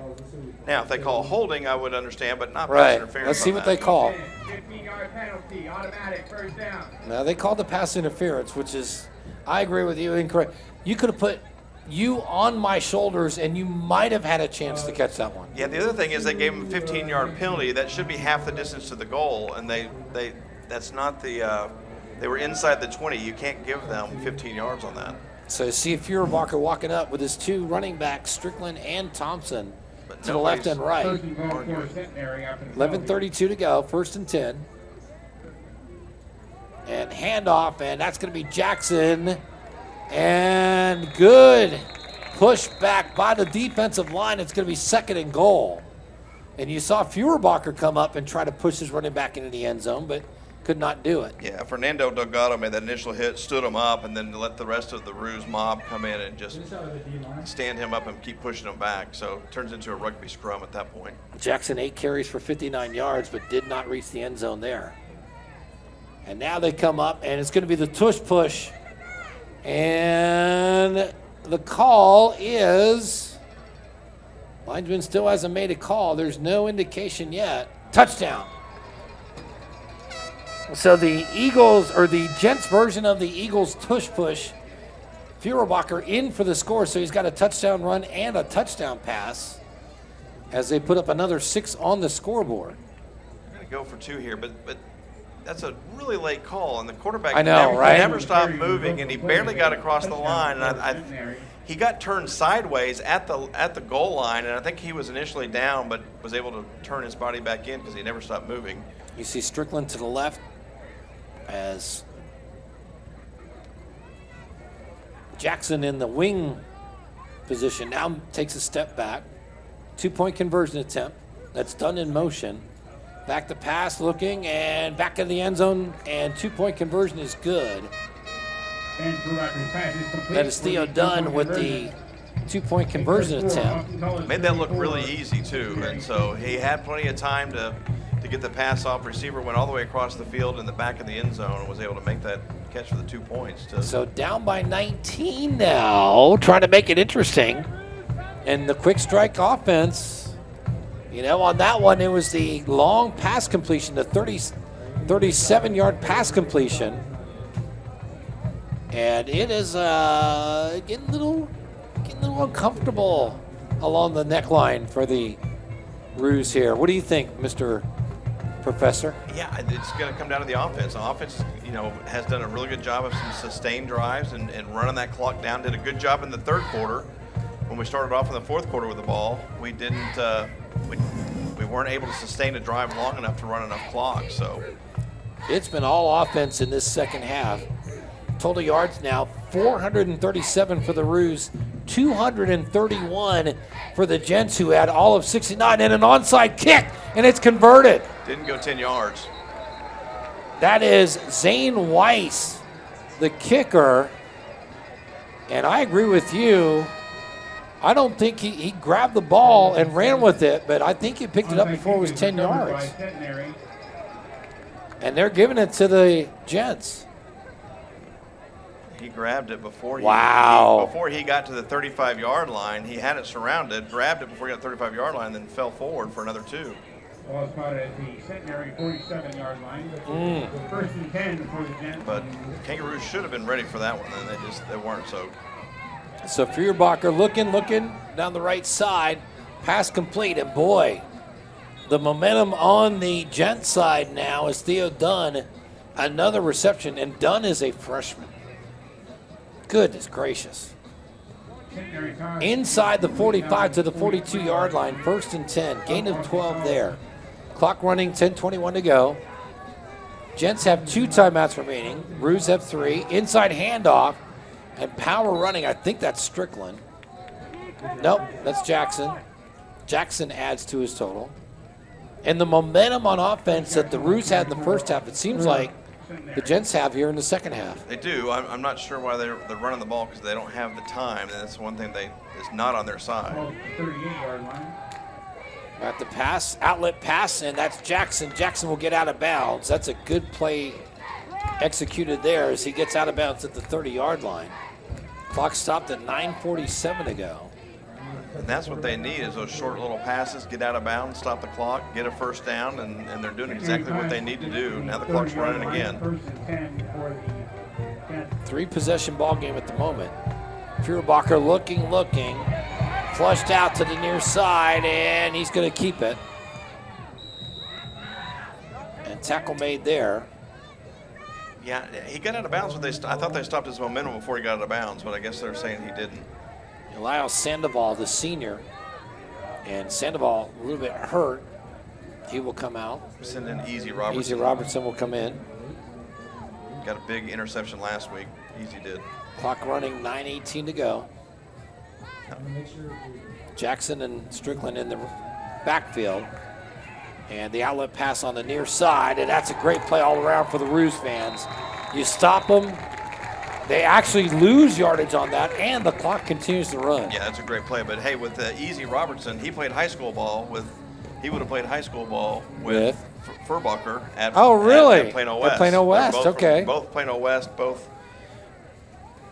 Russell went on the play, brings up 3rd and 9. Easy Robertson's a junior. Feuerbacher's a sophomore.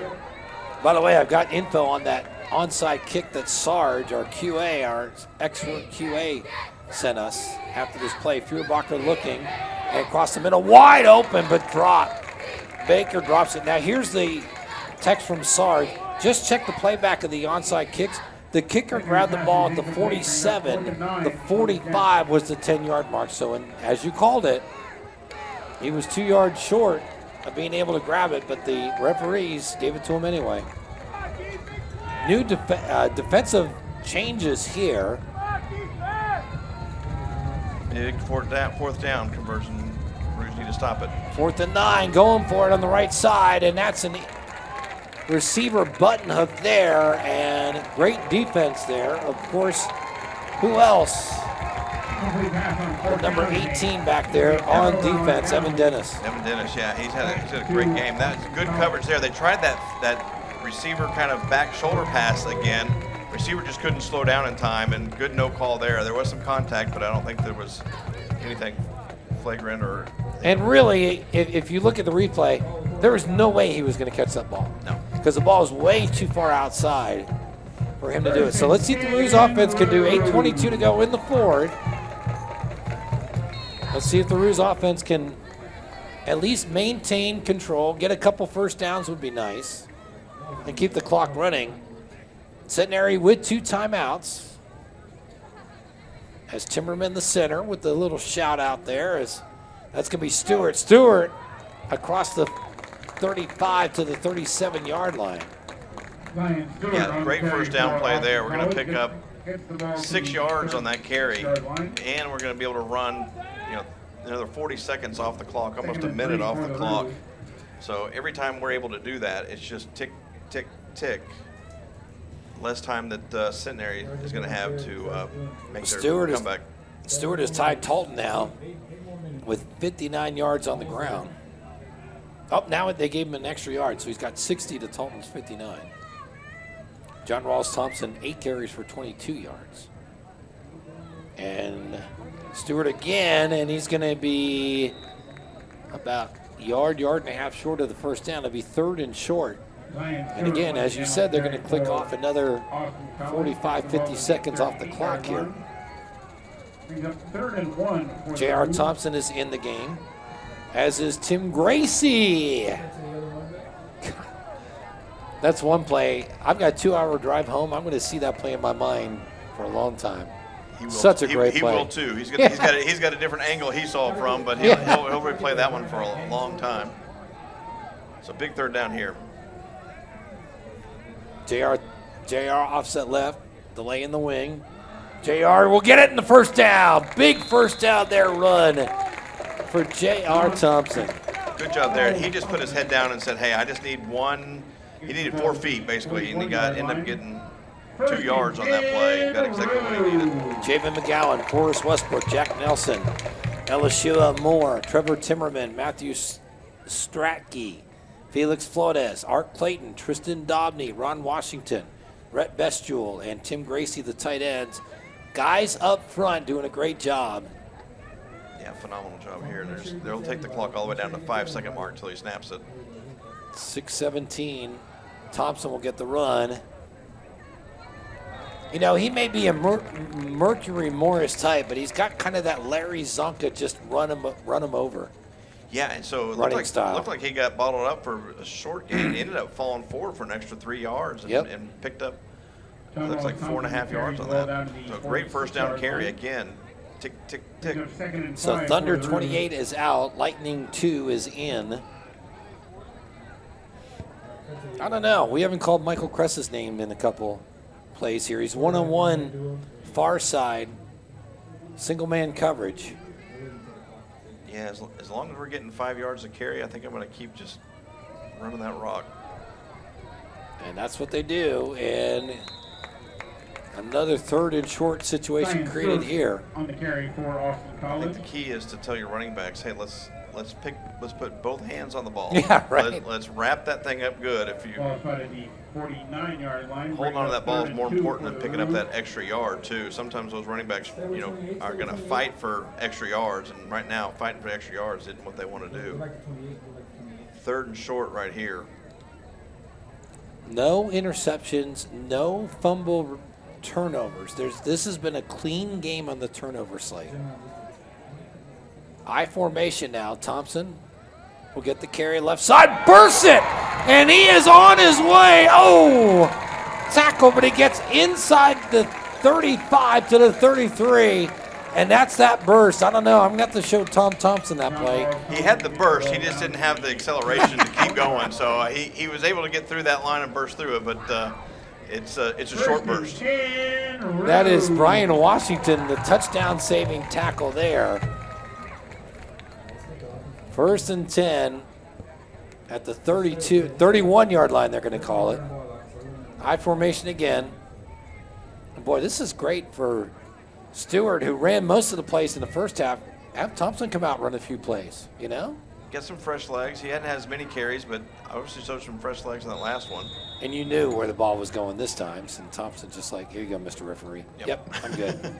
Thompson on the carry for Austin College. But, I mean, this drive started with about 8 minutes left in the fourth quarter, and now we're down to 3 minutes and 45 seconds and counting. 174 yards rushing out of 473 total yards for the Roos.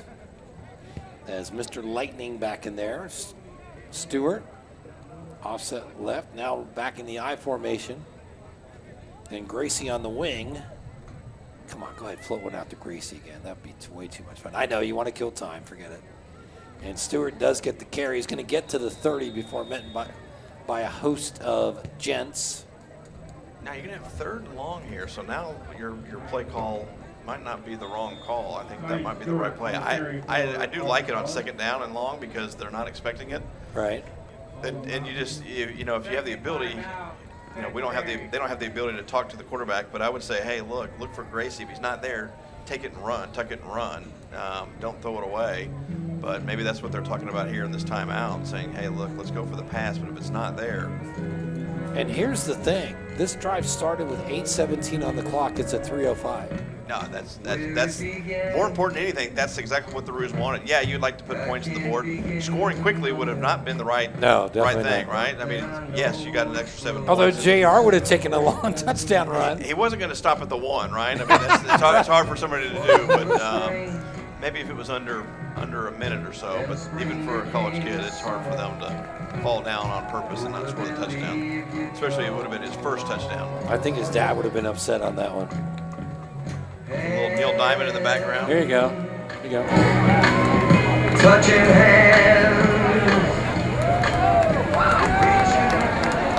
All right. So here we go. 3:05 to go. 3rd and long now for the Roos. Up 34-15. 3:05 to go in the ball game. Looking for their first win of the season. Talton, hands off. Stewart around the right side. He's going to break it. And he will go in for the score. 30-yard touchdown run and put a cap on it. And look at that dancing, baby. Woo! Yeah, he wasn't falling down. He was taking that one to the house, and rightfully so. I mean, congratulations to him. He's had a great day, and that's how he should top it off. And to borrow a hockey term, that is the hat trick number 2. Yep. His 3rd touchdown of the day. The burst of 30 yards, and he is all lightning there. He is now 96 yards on the ground on 22 carries. He's got 2 touchdown catches, now a touchdown run. Extra point conversion is up, and it is good. 2:57 to go in the game. All but wrapped up here. The Roos should walk out with their first win of the year. I'll turn it over to the professor to give his thoughts because he is Mr. Austin College in the booth. Yeah, no, I mean, it's exactly what you want to see out of Austin College. If it's more, and that drive, yeah, 7 points, fantastic. But I think the fact that we took off 5 minutes of time off the clock is demoralizing for the Gents because they just don't have, there's just not enough time to be able to score that many points. And then adding another 7 on top of it is kind of the cherry on top. Even as proficient as the passing game for Centenary is, it's just not going to happen. It's going to be awfully tough. Now, they had some long pass plays and some long touchdowns in this season. Roos are lining up on the wrong side. Roos are kind of like, which way do we go again? Hey, they've been in this end zone so much, they're just used to heading towards it. So it's a good problem to have. Oh, my God, that's funny. That's funny. I mean, 41 points is a great performance by the by this offense and only giving up 15. And they Great had job on 20, defense. I think you said they had 27 points in 2 games coming into the game. Yeah. Even though they've lost, they scored 42, 14, and 33. Balderas now with the boot taken at the 8-yard line, up the middle, and Butler is going to trip on the carpet, and it'll be to the 27-yard line, 1st and 10.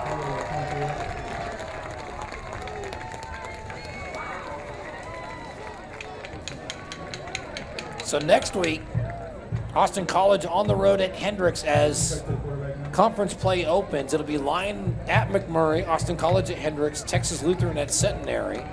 And then the following weekend, it'll be Hendricks at Texas Lutheran, Centenary at Lyon, and Austin College for the homecoming against McMurray. Yeah, I can tell you Buck Buchanan, the head coach of Hendricks, is watching this game. So hi, Buck. I know you watch these whenever your team's not playing. He's the head coach at Hendricks. He's played ball with him here at Austin College. Was one of the red shirts defensive guys. He'll have his team ready to play. I can tell you that. He's watching this. He's not nervous, but he might be a little bit. Feuerbacher going to take it himself on 2nd down. He's going to get a 1st down across the 40. So the momentum that you take out of this for Austin College.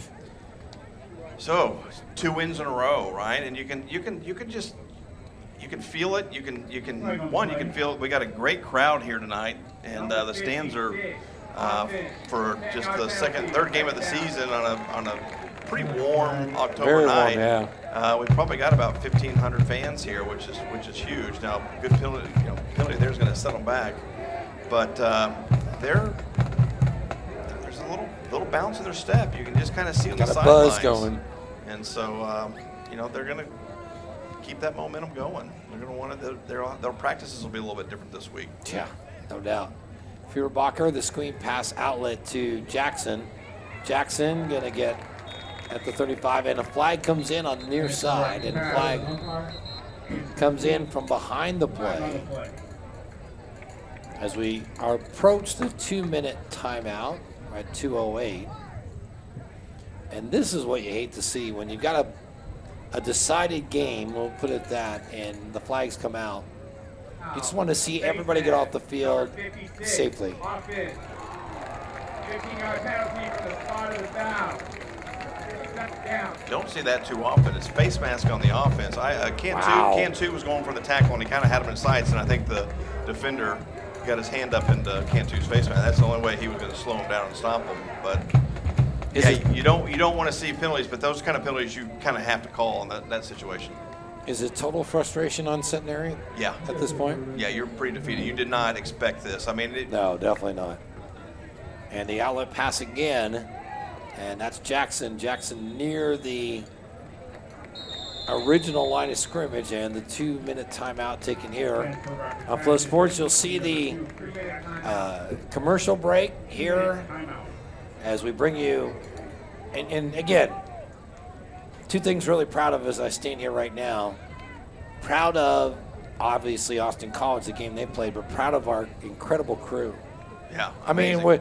I mean, this is my first time in the booth, hopefully my only time in the booth, but getting to watch what Zach Mann does with the 2 camera Ethans and on the monitor and the great shots and the timing of the shots, phenomenal.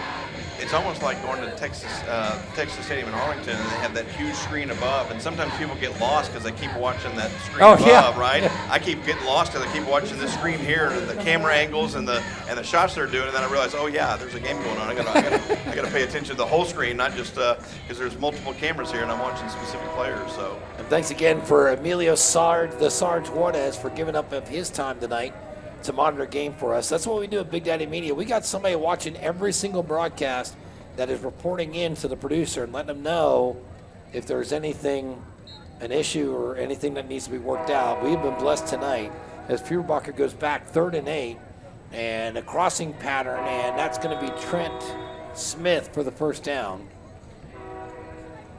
But again, just a, kind of like the Roos tonight, a total team effort in the production side. And by the way, note for Brian, Scott, who's not here, I'll be 1-0 after tonight. So, not that we're keeping score or anything. Crossing passer again. This time to Butler, and Butler will pick up about 8 yards. Yeah, but he made a crucial mistake. He stopped before he went out of bounds. And Right. Roos were able to keep him in bounds and let that clock run. He should have run out of bounds, but maybe their coach said, "Hey, let's keep the clock running at this point." Well, and they do have one timeout, which obviously they're not going to use. So they're going to keep throwing and keep doing what they can yep, do. But underneath stuff.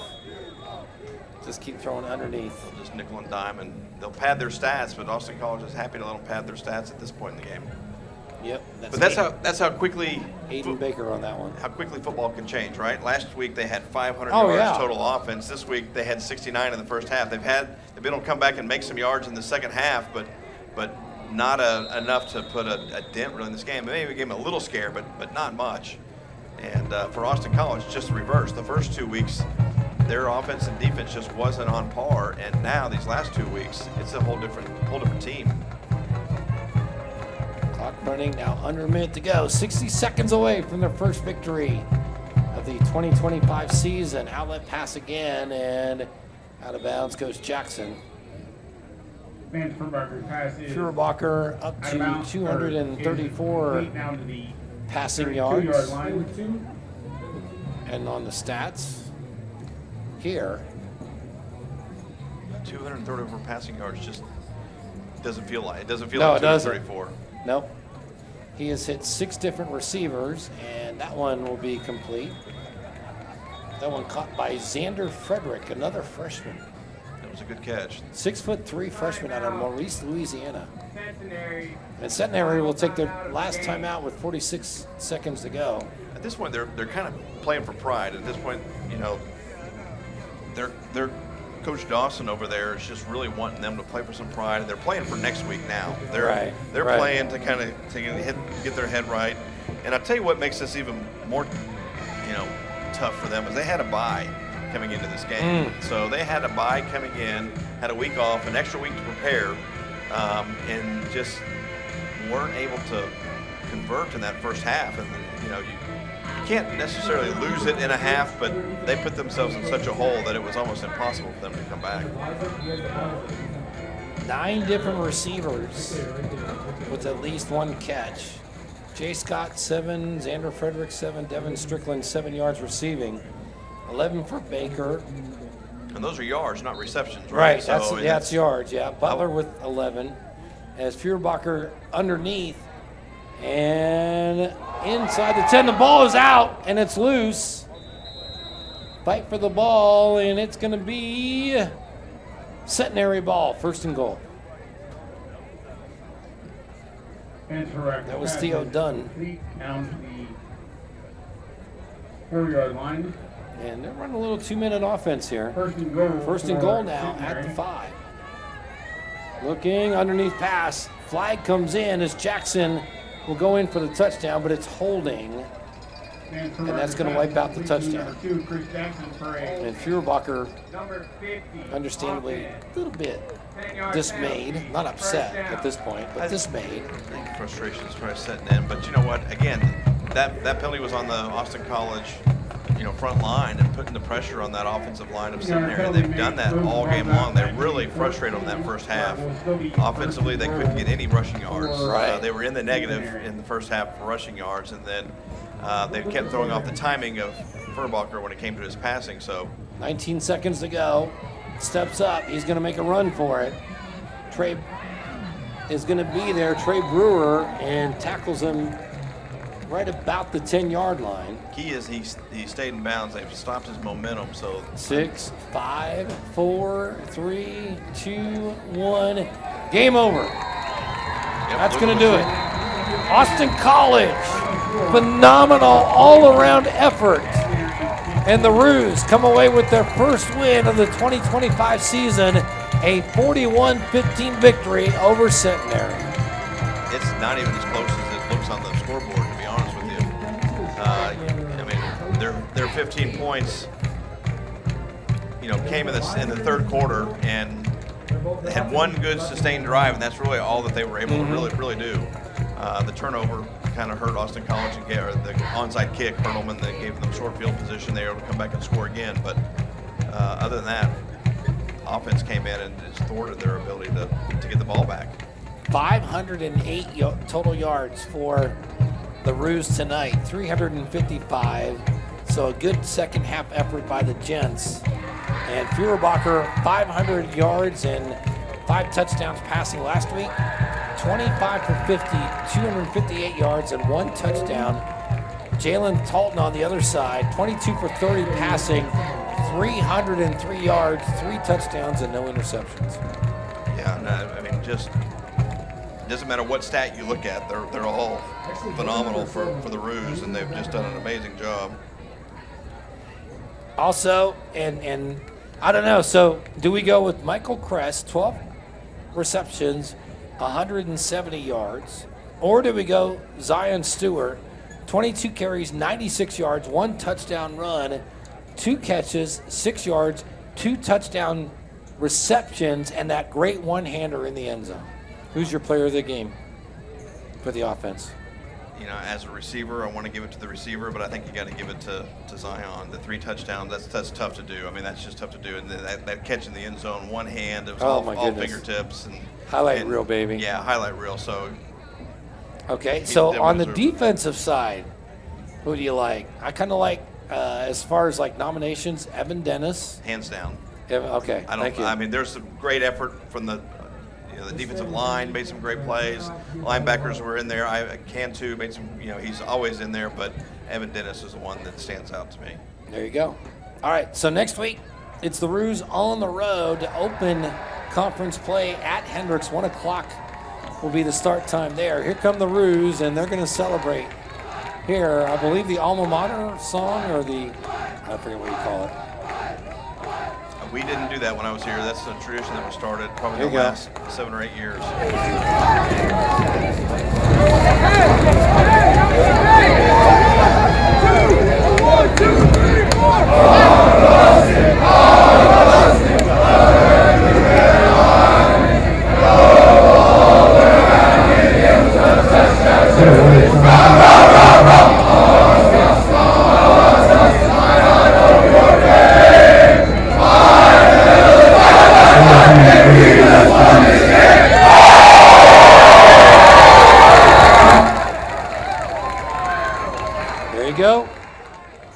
To celebrate for sure. Yeah, no, definitely. And the smiles were a little bit bigger this week, and even bigger than last week. Even bigger than last week, and deservedly so. This was a huge win for Austin College.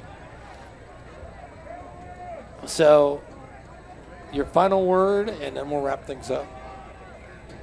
Momentum, right? So just build off this momentum. I think they did that last week.